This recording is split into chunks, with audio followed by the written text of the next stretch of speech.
আওয়ামী লীগ কি ফিরছে, আবার কি তাদের প্রত্যাবর্তন ঘটছে? এই প্রশ্নটাই বারবার উঠছে। তার কারণ রাজনৈতিক মহলে যেভাবে চর্চা শুরু হয়েছে আওয়ামী লীগ এবং শেখ হাসিনাকে নিয়ে, তাতে অনেকগুলো প্রশ্ন উঠে আসছে এবং কি কি প্রসঙ্গ উঠে আসছে সবটাই আপনাদের সামনে রাখবো। পাশাপাশি আমরা নজর রাখার চেষ্টা করব যে শেখ হাসিনার যে সরকারের পতন ঘটেছিল 2024-এর 5ই আগস্ট, ঠিক সেদিন ঠিক কি ঘটেছিল এবং সেনাবাহিনী এবং সেনাপ্রধান জেনারেল ওয়াকারুজ্জামানের পিছনে কিভাবে ভূমিকা পালন করেছিলেন তা নিয়ে নতুন করে আবার চর্চা শুরু হয়েছে। আসলে কি পরিস্থিতি, সেদিকেও নজর রাখবো। অন্যদিকে নজর রাখার চেষ্টা করব যে বাংলাদেশে একাধিক সংকটের মুখোমুখি, যেরকম বিদ্যুৎ সংকট, অন্যদিকে জ্বালানি সংকট, এবং কার্যত আমরা দেখতে পাচ্ছি যে বাংলাদেশে আইন শৃঙ্খলা পরিস্থিতিও কিন্তু খুব একটা উন্নতির দিকে যাচ্ছে না। তবে তারেক রহমান প্রধানমন্ত্রী হিসাবে কি ব্যর্থ হলেন, সেই প্রশ্নটা বারবার উঠছে, সেদিকেও আমরা নজর রাখার চেষ্টা করব। অন্যদিকে নজর রাখবো যে ভারত বাংলাদেশের সম্পর্কের সমীকরণ, কারণ ভারতে এখনো রয়েছেন শেখ হাসিনা, অন্যদিকে বিএনপি চেষ্টা করছে ভারতের সঙ্গে সম্পর্ক স্থাপন করার, কিন্তু ভারত কি চাইছে সেদিকে নজর রাখবো। পাশাপাশি ভারত এই মুহূর্তে বাংলাদেশের সঙ্গে যে সমস্ত প্রকল্পগুলি স্থগিত হয়েছিল সেগুলোকে পুনরায় চালু করার ব্যবস্থা করছে, এবং যে ভিসা দেওয়ার কথা সেটাই বা কতটা ঠিক হলো সেদিকেও নজর রাখার চেষ্টা করব আমাদের বিশেষ প্রতিবেদন আকারে। রাষ্ট্রপতি মোহাম্মদ শাহাবুদ্দিন চুপ্পু এক বিরল উদাহরণ বাংলাদেশের রাজনীতিতে। তিনি 3 বছরের মধ্যে 3টি ভিন্ন সরকারের রাষ্ট্রপতি এবং 3 সরকারের সময়েই তাদের প্রশংসা করে বক্তব্য দিয়েছেন, অথচ বাংলাদেশের সরকারগুলো এক রাজনৈতিক ধারা নয়। শাহাবুদ্দিনকে রাষ্ট্রপতি করেছিলেন শেখ হাসিনার নেতৃত্বাধীন আওয়ামী লীগ সরকার। পরে রক্তক্ষয়ী আন্দোলন এবং গণ অভ্যুত্থানের মধ্যে দিয়ে সেই সরকারের পতন ঘটে। এরপর অন্তর্বর্তী সরকারের সময়ও সাংবিধানিক ধারাবাহিকতায় রাষ্ট্রপতির দায়িত্বে ছিলেন তিনি। অন্তর্বর্তী সরকারের প্রধান সহ উপদেষ্টাদের শপথ পড়িয়েছিলেন তিনি। এমনকি হাসিনার সরকারের পতনের আন্দোলনে নেতৃত্ব দেওয়া ছাত্র নেতাদের মধ্যে যারা অন্তর্বর্তী সরকারের উপদেষ্টা হন তাদের শপথও পড়িয়েছিলেন সেই রাষ্ট্রপতি চুপ্পুই। অথচ এই ছাত্র নেতারা শুরু থেকেই তারা অপসারণ দাবি করে আসছিলেন। রাষ্ট্রপতি শাহাবুদ্দিন যখন ফ্যাসিবাদী সরকারের কথা বলছিলেন, তখন প্রধানমন্ত্রী তারেক রহমান সহ বিএনপি সংসদ সদস্যদের টেবিল চাপড়ে সমর্থন করতে দেখা যায়। তবে রাষ্ট্রপতির ভাষণের সময় জামায়াত এবং এনসিপি ওয়াকআউট করে বেরিয়ে যায়। গত 12ই ফেব্রুয়ারি ত্রয়োদশ জাতীয় সংসদ নির্বাচনে বিপুল জয়ের মাধ্যমে সরকার গঠন করেছে বিএনপি। সংসদে বিরোধী আসনে বসেছে জামায়াত ইসলামী এবং জুলাই অভ্যুত্থানে নেতৃত্বাধীন ছাত্রদের দল জাতীয় নাগরিক পার্টি বা এনসিপি। 3 বছর আগে যে দল মোহাম্মদ শাহাবুদ্দিনকে রাষ্ট্রপতি নির্বাচিত করেছিল, সেই আওয়ামী লীগের কার্যক্রম এখন নিষিদ্ধ। 2023 সালে 20 মে বঙ্গভবনে রাষ্ট্রপতি মোহাম্মদ শাহাবুদ্দিনের সঙ্গে সাক্ষাৎ করেন তৎকালীন প্রধানমন্ত্রী নেত্রী হাসিনা। সে রাষ্ট্রপতিকে দীর্ঘদিন আওয়ামী লীগ সরকারের অনুগত হিসেবেই দেখা হয়েছে। তার ভাষণে এবার ভিন্ন সুর। তিনি জিয়াউর রহমানকে স্বাধীনতার ঘোষক বলেছেন এবং গণতন্ত্র প্রতিষ্ঠার সংগ্রামে বেগম খালেদা জিয়ার আপোষহীন ভূমিকাকে শ্রদ্ধার সঙ্গে স্মরণ করেছেন। 2024 সালে বিতর্কিত ওই নির্বাচন সম্পর্কে তখন রাষ্ট্রপতি শাহাবুদ্দিন বলেছিলেন, জনগণের স্বতঃস্ফূর্ত অংশগ্রহণের কারণেই নির্বাচন সফল হয়েছে এবং সরকার ও নির্বাচন কমিশনের পদক্ষেপ সার্থক হয়েছে। তখন তিনি বক্তৃতা শেষ করেছিলেন জয় বাংলা বলে, এবার শেষ করেছেন বাংলাদেশ জিন্দাবাদ বলে। রাষ্ট্রপতির এই বক্তব্যের সঙ্গে 2 বছর আগের অবস্থানে তীব্র বৈপরীত্য রয়েছে। তিনি 2024 সালে 30শে জানুয়ারি দ্বাদশ সংসদের প্রথম অধিবেশনে ভাষণ দিয়েছিলেন। তখন তিনি 7ই জানুয়ারির নির্বাচন বর্জনকারী দলগুলো তীব্র সমালোচনা করেছিলেন। বিএনপি এবং জামায়াতকে ইঙ্গিত করে বলেছিলেন, একটি মহল সহিংসতা সৃষ্টি করে গণতন্ত্রের যাত্রাপথে বাধা দেওয়ার অপচেষ্টা চালিয়েছে। রাষ্ট্রপতির ভাষণ নিয়ে বিতর্কের একটি কারণ হলো এই প্রকৃতি। সাধারণ এই ভাষণ রাষ্ট্রপতি নিজে লেখেন না এবং সেই সময় এটি সরকার বা মন্ত্রিসভা প্রস্তুত করে দেয়, এমনটাই শোনা যায়, এবং রাষ্ট্রপতি সংসদে তা পাঠ করেন। পরে সেই ভাষণের ওপর সংসদে আলোচনা হয়। কিন্তু এবারের সংসদ গঠিত হয়েছে এক ভিন্ন রাজনৈতিক বাস্তবতায়। বহু প্রাণের বিনিময়ে ফ্যাসিবাদী শাসনের অবসান ঘটেছে। রাষ্ট্রের মৌলিক পরিবর্তনের প্রত্যাশা নিয়ে এই সংসদের যাত্রা। বর্তমানে প্রেক্ষাপটে দাঁড়িয়ে তৎকালীন প্রধানমন্ত্রী শেখ হাসিনা পদত্যাগ করেছেন এবং তিনি তার মঞ্জুর করেছেন এবং পরবর্তী সময় দুটো গণমাধ্যমের সাক্ষাৎকারে তিনি তা অস্বীকারও করেছেন। নতুন গল্প সামনে নিয়ে এসেছেন, তিনি জাতির সামনে মিথ্যাবাদী হিসেবে সাব্যস্ত হয়েছেন। রাষ্ট্রপতির ভাষণ সাধারণত সংসদের আনুষ্ঠানিক সূচনা, কিন্তু এবারের ভাষণ রাজনৈতিক বিতর্কেরও কেন্দ্র হয়ে উঠেছে। প্রশ্ন উঠছে, রাষ্ট্রপতির ভাষণ কেবল আনুষ্ঠানিকতা হয়েই থাকবে? রাষ্ট্রপতির ভাষণের এই ধারা কি চলতেই থাকবে? এতে কি মহান জাতীয় সংসদের মর্যাদা বাড়ে?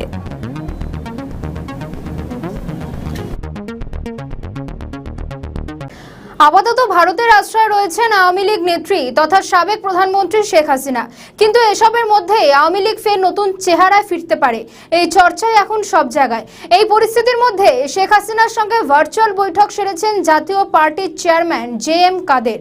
গত রবিবার বাংলাদেশের এক সংবাদ মাধ্যমের অনুষ্ঠানে অংশ নিয়ে JM কাদের এই তথ্য তুলে ধরেন। সঞ্চালকের প্রশ্নের জবাবে তিনি বলেন, 5ই আগস্টের পর তার সঙ্গে শেখ হাসিনার ফের এক প্রস্ত কথা হয়েছে, তবে ওই আলোচনায় রাজনীতি সংক্রান্ত কোনো কথা হয়নি বলে দাবি JM কাদেরের। দুজনের মধ্যে কুশল বিনিময় হয়েছে, তবে শেখ হাসিনা কবে দেশে ফিরবেন কিংবা রাজনীতিতে আবার কবে সক্রিয় হবেন এ বিষয়ে কোনো আলোচনা হয়নি বলেও স্পষ্ট করেন তিনি। তবে দুতরফের এই ভার্চুয়াল বৈঠক কবে হয়েছে তা নিয়ে ধোঁয়াশা রেখেছেন JM কাদের। তবে মুখে না বললেও এই বৈঠকের রাজনৈতিক সমালোচনা হয়েছে সে বিষয়ে একমত বিশেষজ্ঞরা। দিল্লিতে সম্প্রতি বাংলাদেশ ক্রিকেট তারকা সাকিব আল হাসানের সঙ্গে বৈঠক করেন হাসিনা। সূত্রের খবর, ওই বৈঠকে একাধিক রাজনৈতিক ব্যক্তিত্ব ছিলেন সেখানে। বাংলাদেশে সামনে স্থানীয় সরকার নির্বাচন, সেখানে আওয়ামী লীগের ভূমিকাই বাকি। তাই কি নতুন করে সর্বশক্তি দিয়ে ফের ঝাঁপাতে চাইছেন প্রাক্তন প্রধানমন্ত্রী? তা নিয়ে কি দলের নেতৃত্বের সঙ্গে আগাম বৈঠক করছেন হাসিনা? ঢাকার আন্তর্জাতিক অপরাধ ট্রাইব্যুনালে সুষ্ঠু শুনানির দাবিতে আইনি চিঠি পাঠিয়েছেন তিনি। বিএনপি যদি ছলছুতো করে স্থানীয় নির্বাচনে আওয়ামী লীগকে লড়তে না দেয় তখন কি কৌশল নেবেন হাসিনা? এনসিপিকে নিশানা করে কাদের জানিয়েছেন। JM কাদের বলেন, এনসিপিতে যোগ দিলে সব দোষ মাফ, আর এর আগে তারাই অপরাধী ছিলেন, তখন তাদের ফাঁসি দিতে হবে বলে চড়া আওয়াজ তোলা হয়েছিল। সরাসরি এই ধরনের আচরণকে ডাবল স্ট্যান্ডার্ড বলে কটাক্ষ করেছেন তিনি। JM কাদের আরো বলেন, হঠাৎ করে এনসিপি আমাদের সঙ্গে শত্রুতা শুরু করলো কেন? আমার ধারণা তারা আমাদের ভোট ব্যাংকে ভাগ বসাতে চায়, তবে এনসিপির এই আহ্বানে সাড়া দেবে না মানুষ, এমনই দাবি JM কাদেরের। আওয়ামী লীগের ভোট ব্যাংক নিজেদের দখলে আনার চেষ্টা করছে এনসিপি, ফলে এখন অন্য দল থেকে কর্মী ভাঙানোর চেষ্টা শুরু করেছে তারা। এই নিয়ে কাদেরের আক্রমণ, এনসিপি দুমুখ রাজনীতি করছে। প্রশ্ন উঠছে, ইউনূসের আমলে কি এই বৈঠক হলে সংবাদ মাধ্যমে তা প্রকাশ করতে পারতেন JM কাদের? সাম্প্রতিক সময়ে এই বৈঠক কতখানি প্রভাব ফেলবে বাংলাদেশের জাতীয় রাজনীতিতে? প্রশ্ন উঠছে, ভার্চুয়াল বৈঠক হয়েছিল নাকি দুপক্ষের মধ্যে ফোনে কথা হয়েছে? রাজনৈতিক মহলের একাংশের দাবি, দিল্লি থেকে JM কাদেরকে ফোন করেন খোদ হাসিনাই, ফলে দুপক্ষের মধ্যে যে গুরুত্বপূর্ণ কথা হয়েছে সে বিষয়ে কোনো সন্দেহ নেই। সবশেষে বড় প্রশ্ন, পদ্মাপাড়ের রাজনীতিতে কবে সক্রিয় ভূমিকা পালন করবেন শেখ হাসিনা, নাকি আপাতত অন্তরালে থেকেই দল পরিচালনা করবেন বাংলাদেশের সাবেক প্রধানমন্ত্রী? উত্তর জানা যাবে আগামী দিনে। ক্রমেই তারেক রহমানের সরকারের গলার কাটা হতে চলেছে আওয়ামী লীগ ও শেখ হাসিনা।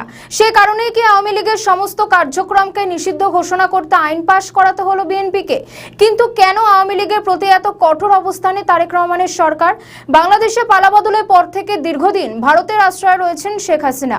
সম্প্রতি আওয়ামী লীগের রাজনৈতিক কাজকর্মকে নিষিদ্ধ করার বৈধতা নিয়ে তারেক সরকারের ব্যাখ্যা চেয়েছে রাষ্ট্রসংঘ। অর্থাৎ একটি বিষয় স্পষ্ট যে আওয়ামী লীগের ওপরে নিষেধাজ্ঞা চাপিয়ে দেওয়াকে খুব একটা ভালো চোখে দেখছে না রাষ্ট্রসংঘ। বিচারে শেখ হাসিনা তার শাস্তি রয়েছে আইনি চিঠি পাঠিয়েছে বাংলাদেশ অপরাধ ট্রাইব্যুনালে। একই সঙ্গে একাধিক মানবাধিকার আন্তর্জাতিক সংগঠনও আওয়ামী লীগের রাজনৈতিক কাজকর্ম বন্ধ করে রাখা নিয়ে সরব হয়েছে। ওইসব সংগঠনের দাবি, তারেক রহমানের আওয়ামী লীগের বিরুদ্ধে এই নির্দেশ প্রত্যাহার করতে হবে। কিন্তু ইউনূস সরকারের পথে হেঁটে তারেক রহমানের সরকার আরও কড়া পদক্ষেপ আনল আওয়ামী লীগের বিরুদ্ধে। সম্প্রতি বাংলাদেশ সংসদে আওয়ামী লীগের ওপর নিষেধাজ্ঞা বহাল রাখতে আইন পাশ করেছে তারেক রহমানের সরকার। 2025-এর 12ই মে তৎকালীন অন্তর্বর্তী সরকার 2009 সালে সন্ত্রাস দমন আইন সংশোধন করে আওয়ামী লীগের কার্যক্রম নিষিদ্ধ করেছিল। এর জেরে যে অধ্যাদেশটি মোহাম্মদ ইউনূস সরকার জারি করেছিল, চলতি মাসে বাংলাদেশ সংসদ সেটিকে আইন হিসেবে গ্রহণ করলো, যার ফলে বাংলাদেশ সংসদে পাশ হয়ে গিয়েছে সন্ত্রাস বিরোধী বিল 2026। বিনা আলোচনাতে ধ্বনি ভোটে বিলটি বাংলাদেশ সংসদে পাশ হয়েছে। তুমুল আনন্দ উৎসাহ নিয়ে জামাত ইসলামী এবং এনসিপি বিল পাশে সম্মতি দেয়। আলোচনা ছিল এই আইনের বিধি ও নির্দেশ অমান্য করলে কঠোর শাস্তির বিধান যুক্ত করা হবে বিলটিতে। তবে শেষ পর্যন্ত তেমন কোনো ধারা যুক্ত করা হয়নি। অন্তর্বর্তী সরকার বাংলাদেশে ক্ষমতায় থাকাকালীন অধ্যাদেশ জারি করে আওয়ামী লীগের কার্যক্রম নিষিদ্ধ করার জন্য আন্দোলন করেছিল জাতীয় নাগরিক পার্টি এবং জামাত ইসলামী। এই বিলটি উত্থাপনের সময় সংসদে সে কথা মনে করিয়ে দেন বাংলাদেশের স্বরাষ্ট্রমন্ত্রী তথা বিএনপি স্থায়ী কমিটির সদস্য সালাউদ্দিন আহমেদ। ওয়াকিবহাল মহলের একাংশের মতে তিনি সংসদে কথাটি নথিভুক্ত করিয়ে রাখলেন যে আওয়ামী লীগকে নিষিদ্ধ করার দাবি বর্তমান সংসদের প্রধান দুই বিরোধী দল প্রথমেই তুলেছিল। এখন প্রশ্ন হলো, সেই নিষেধাজ্ঞা কেন বিএনপি সরকার বহাল রাখলো সংসদে, এবং কেন এ নিয়ে বাংলাদেশ সরকারকে কোনো রকম ব্যাখ্যা দিতে হলো না? স্বভাবতই বিরোধীরা কেউ এই বিলে কোনো রকম সংশোধন চায়নি। এই সুযোগ নিয়ে স্পিকার হাফিজ উদ্দিন আহমেদ বলেন, সংশোধনী চাইলে বিলটি নিয়ে আলোচনার অবকাশ ছিল। সেক্ষেত্রে বিএনপি নেতা তথা স্বরাষ্ট্রমন্ত্রী সালাউদ্দিন আহমেদকে ব্যাখ্যা দিতে হতো কি কারণে সরকার আওয়ামী লীগের ওপর বিশেষজ্ঞ বহাল রাখার সিদ্ধান্ত নিল। মনে করা হচ্ছে এই ব্যাপারে প্রধান দুই বিরোধী দল জামাত ইসলামী এবং এনসিপি বোঝাপড়া করে সরকারকে অস্বস্তিকর প্রশ্নের জবাব দেওয়া থেকে রেহাই দিল। এখন প্রশ্ন হলো, তারেক রহমানের সরকার কেন আওয়ামী লীগের ওপর নিষেধাজ্ঞা বহাল রাখতে তৎপর? ওয়াকিবহাল মহলের একাংশের বক্তব্য, নিষেধাজ্ঞা প্রত্যাহার করলে আওয়ামী লীগে লুকিয়ে থাকা নেতাকর্মীরা ময়দানে সক্রিয় হবেন। এই আশঙ্কাতেই বিএনপি আপাতত মুক্তিযুদ্ধের প্রধান সংগঠক দলটিকে সক্রিয় রাজনীতি করতে দিতে চায় না। অন্তত আগামী সংসদ নির্বাচন পর্যন্ত তারা এই নিষেধাজ্ঞা জারি রাখতে চায়। তবে এই পরিস্থিতির বদল হতে পারে যদি আন্তর্জাতিক চাপ তীব্র হয় নিষেধাজ্ঞা প্রত্যাহারের জন্য। এছাড়া আওয়ামী লীগ যদি তীব্র আন্দোলন গড়ে তুলে সরকারকে বাধ্য করতে পারে নিষেধাজ্ঞা প্রত্যাহারে। এখন বড় প্রশ্ন হলো, কবে নতুন করে দেশে ফিরবে আওয়ামী লীগ? মাঠে ময়দানে ছড়িয়ে ছিটিয়ে থাকা আওয়ামী লীগের নেতৃত্বকে কি ভয় পাচ্ছে বিএনপি? তাই কি আওয়ামী লীগের সমস্ত কাজকে নিষিদ্ধ করার সিদ্ধান্তকে বহাল রাখতে চাইছে এবার আইন আনলো তারেক রহমানের সরকার?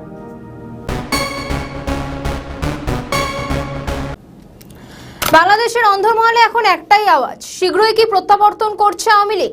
কেউ কেউ তো এও বলছেন আওয়ামী লীগের প্রত্যাবর্তন কেউ ঠেকাতে পারবে না। আওয়ামী লীগ আছে, আওয়ামী লীগ থাকবে। এখানে আওয়ামী লীগের নিষিদ্ধ, এটা আমার মনে হয় বিএনপি ইচ্ছাকৃতভাবে এটা করে নাই। যে কোনো একটা সাফে, যে কোনো একটা সিস্টেম মোতাবেকে পড়ছে, এই কারণে তারা হয়তো বলছে যে আওয়ামী লীগ নিষিদ্ধ। আওয়ামী লীগ এই দেশেতে অসীম কালো নিষিদ্ধ হবে না। আওয়ামী লীগ আছে, আওয়ামী লীগ থাকবে।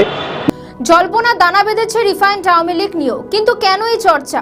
রিফাইন্ড আওয়ামী লীগ নিয়ে শেখ হাসিনাকে দুটি প্রস্তাব দিয়েছে ভারত। হাসিনাকে বলা হয় রিফাইন্ড আওয়ামী লীগকে সমর্থন করতে, নয়তো আপাতত কাতার যেতে। তবে দুটি প্রস্তাবই হাসিনা খারিজ করে দিয়েছেন বলে সূত্রের খবর। দলকে বাঁচাতে শীর্ষ নেতৃত্বকে একজোট হওয়ার বার্তা দিয়েছেন আওয়ামী লীগের এক নেতা আরিফুল ইসলাম। বিএনপির বিরুদ্ধে ক্ষোভ উগরে দিয়ে তিনি জানিয়েছেন, ভেবেছিলাম বিএনপি ক্ষমতায় এলে আমরা হয়তো একটু এলাকায় ফেরার সুযোগ পাবো, সাংগঠনিক কার্যক্রমও হয়তো ধীরে ধীরে শুরু হবে, আওয়ামী লীগের নিষেধাজ্ঞাও থাকবে না। কিন্তু সাম্প্রতিক পরিস্থিতিতে এমন কোনো কিছুই নেই, বরং অবস্থা সেই আগের মতোই। সম্প্রতি বিএনপি সরকার আওয়ামী লীগের কার্যক্রম নিষিদ্ধ করার রাস্তা আরও পাকা করে রেখেছে। বাংলাদেশের সংসদে সন্ত্রাস বিরোধী আইনের সংশোধনী বিলও সংসদে পাশ করিয়ে নিয়েছে তারেক রহমানের সরকার। এই অবস্থায় কি ভাবছেন দলের শীর্ষ নেতারা? পদ্মাপাড়ে জাতীয় সংসদ নির্বাচনের পর থেকেই দেশে বিভিন্ন এলাকায় কার্যালয় খুলতে দেখা যায় আওয়ামী লীগের নেতাকর্মীদের।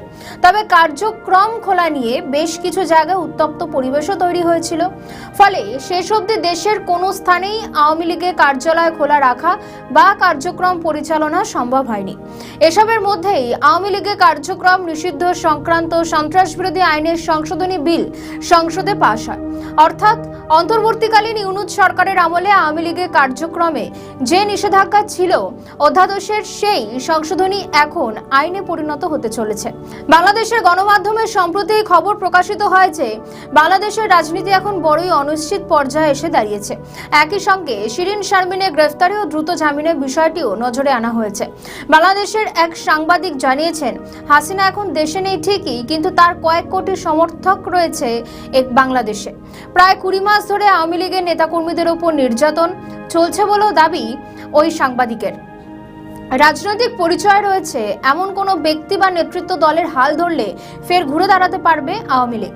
এরই সঙ্গে দানা বেঁধেছে এক তারকা ক্রিকেটারের ফেসবুক পোস্টকে ঘিরেও। বাংলাদেশ ক্রিকেটের সাবেক অধিনায়ক ও সাবেক সংসদ সদস্য মাশরাফি বিন মুর্তজার পোস্ট এখন বাংলাদেশের সমাজ মাধ্যমে রীতিমতো ভাইরাল। ওই পোস্টে তার দাবি, আওয়ামী লীগের রাজনীতি হারিয়ে যাওয়ার নয়, বরং 50 গুণ শক্তিশালী হয়ে আসবে আওয়ামী লীগ। তবে এই পোস্টের সত্যতা নিয়েও প্রশ্ন ওঠে। আওয়ামী লীগের আরও এক নেতা তিনি দাবি করেন, নেতাদের মধ্যে দেশের বাইরে অনেকেই আছেন, কিন্তু তার মানে এই নয় যে বাইরে বসে আওয়ামী লীগকে পরিচালনা করা হচ্ছে।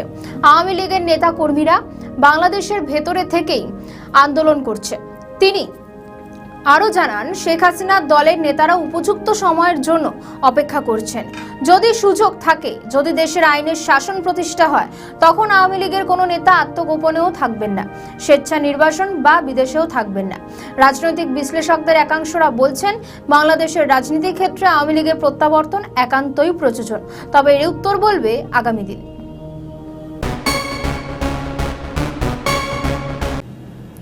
ফের ধাক্কা খেল তারেক রহমানের সরকার। এবার জোর ঝটকা মধ্যপ্রাচ্যের অশান্তির আবহে।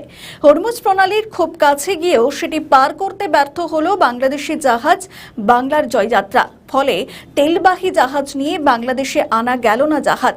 আমেরিকা, ইসরায়েল, ইরানের যুদ্ধে আন্তর্জাতিক জ্বালানির ভান্ডারে এখন টান, যার জেরে গ্যাস এবং জ্বালানি সংক্রান্ত পণ্যগুলির দাম বাড়ছে হু হু করে। এরই মাসুল গুনছে একাধিক দেশ, যার মধ্যে খেসারত দিতে হচ্ছে বাংলাদেশকেও। কিন্তু কেন হরমুজের এত কাছাকাছি গিয়েও তেল আনতে ব্যর্থ হলো বাংলাদেশি জাহাজ? সূত্রে খবর, ইরানের নৌবাহিনীর অনুমতি না মেলায় হরমুজ প্রণালী পার করতে পারেনি বাংলাদেশি জাহাজ। ফলে দিক ঘুরিয়ে আগের অবস্থানে ফেরাতে হয় ওই জাহাজটিকে। তবে কি ইরান ইচ্ছে করেই বাংলাদেশের জাহাজকে হরমুজ প্রণালী পার করতে দিচ্ছে না? ইরান এই এলাকায় শত্রু মনোভাবাপন্ন বা সন্দেহভাজন জাহাজগুলোকে আটকে দিয়ে তল্লাশি চালাচ্ছে। বাংলাদেশের জাহাজগুলোকে ইরানের অনুমতি নিয়ে পথ চলতে হচ্ছে। সূত্রে খবর, ইরানের নৌবাহিনী হরমুজ প্রণালীতে জাহাজগুলোকে ইঞ্জিন বন্ধ করে অনুমতি দেওয়ার নির্দেশ দিচ্ছে, যার ফলে ঝুঁকি তৈরি হচ্ছে তেল নিয়ে আসার ক্ষেত্রে। এর আগে হরমুজ প্রণালী থেকে জ্বালানি আনতে গিয়ে বাধার মুখে পড়তে হয়েছিল বাংলাদেশি জাহাজকে। চলতি মাসের 6 তারিখ হরমুজ প্রণালী দিয়ে বাংলাদেশ সহ 6টি দেশের জাহাজকে চলাচলের অনুমতি দিয়েছিল ইরান। এরপরে 8ই এপ্রিল হরমুজের দিকে পাড়ি দেয় বাংলার জয়যাত্রা নামে বাংলাদেশি জাহাজ, কিন্তু তেল না নিয়েই ফিরতে হয়েছিল ওই জাহাজটিকে। হরমুজ প্রণালী দিয়ে বাংলাদেশি জাহাজ বাংলার জয়যাত্রাকে নিরাপদ চলাচল নিশ্চিত করতে ইরানকে অনুরোধ জানিয়েছেন বাংলাদেশের বিদেশমন্ত্রী খলিলুর রহমান। বাংলাদেশের বিদেশ মন্ত্রণালয় জানিয়েছে, বাংলাদেশের পররাষ্ট্রমন্ত্রী ইরানের উপ পররাষ্ট্রমন্ত্রীকে হরমুজ প্রণালী দিয়ে বাংলাদেশের পতাকাবাহী জাহাজ বাংলার জয়যাত্রাকে নিরাপদ চলাচল সহজতর করার জন্য তার অনুরোধ জানান। এবং পররাষ্ট্রমন্ত্রী আরও বলেন, হরমুজ প্রণালী দিয়ে চলাচলের জন্য 6টি দেশের মধ্যে বাংলাদেশকে অন্তর্ভুক্ত করায় ইরানকে ধন্যবাদ জানায়। ইরানের উপ পররাষ্ট্রমন্ত্রী বিষয়টি নিয়ে তাৎক্ষণিকভাবে পদক্ষেপ গ্রহণ করেন এবং উত্তেজনাপূর্ণ পরিস্থিতি সত্ত্বেও সংশ্লিষ্ট কর্তৃপক্ষকে প্রয়োজনীয় নির্দেশনা দেওয়া হয়েছে বলেও জানান তিনি। একটি বিজ্ঞপ্তি প্রকাশ করে জানানো হয়, বিষয়টি নিয়ে তারা যোগাযোগ অব্যাহত রাখতে রাজি হয়েছে। বৈঠকে উভয় পক্ষ উপসাগরীয় অঞ্চলে পরিবর্তনশীল পরিস্থিতি এবং পারস্পরিক স্বার্থ সংশ্লিষ্ট অন্যান্য বিষয়টি নিয়ে মত বিনিময় করেন।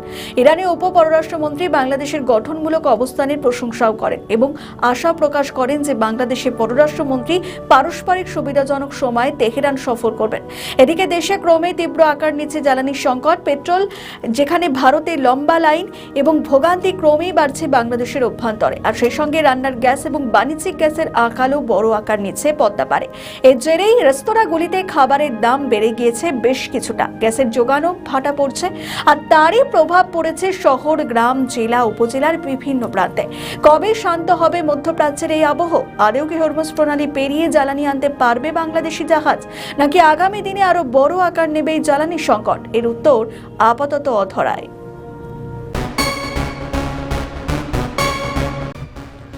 শিলিগুড়ি করিডোর নিয়ে বাংলাদেশের আলটপকা মন্তব্য করা নিয়ে বারবার সাবধান করেছে ভারত।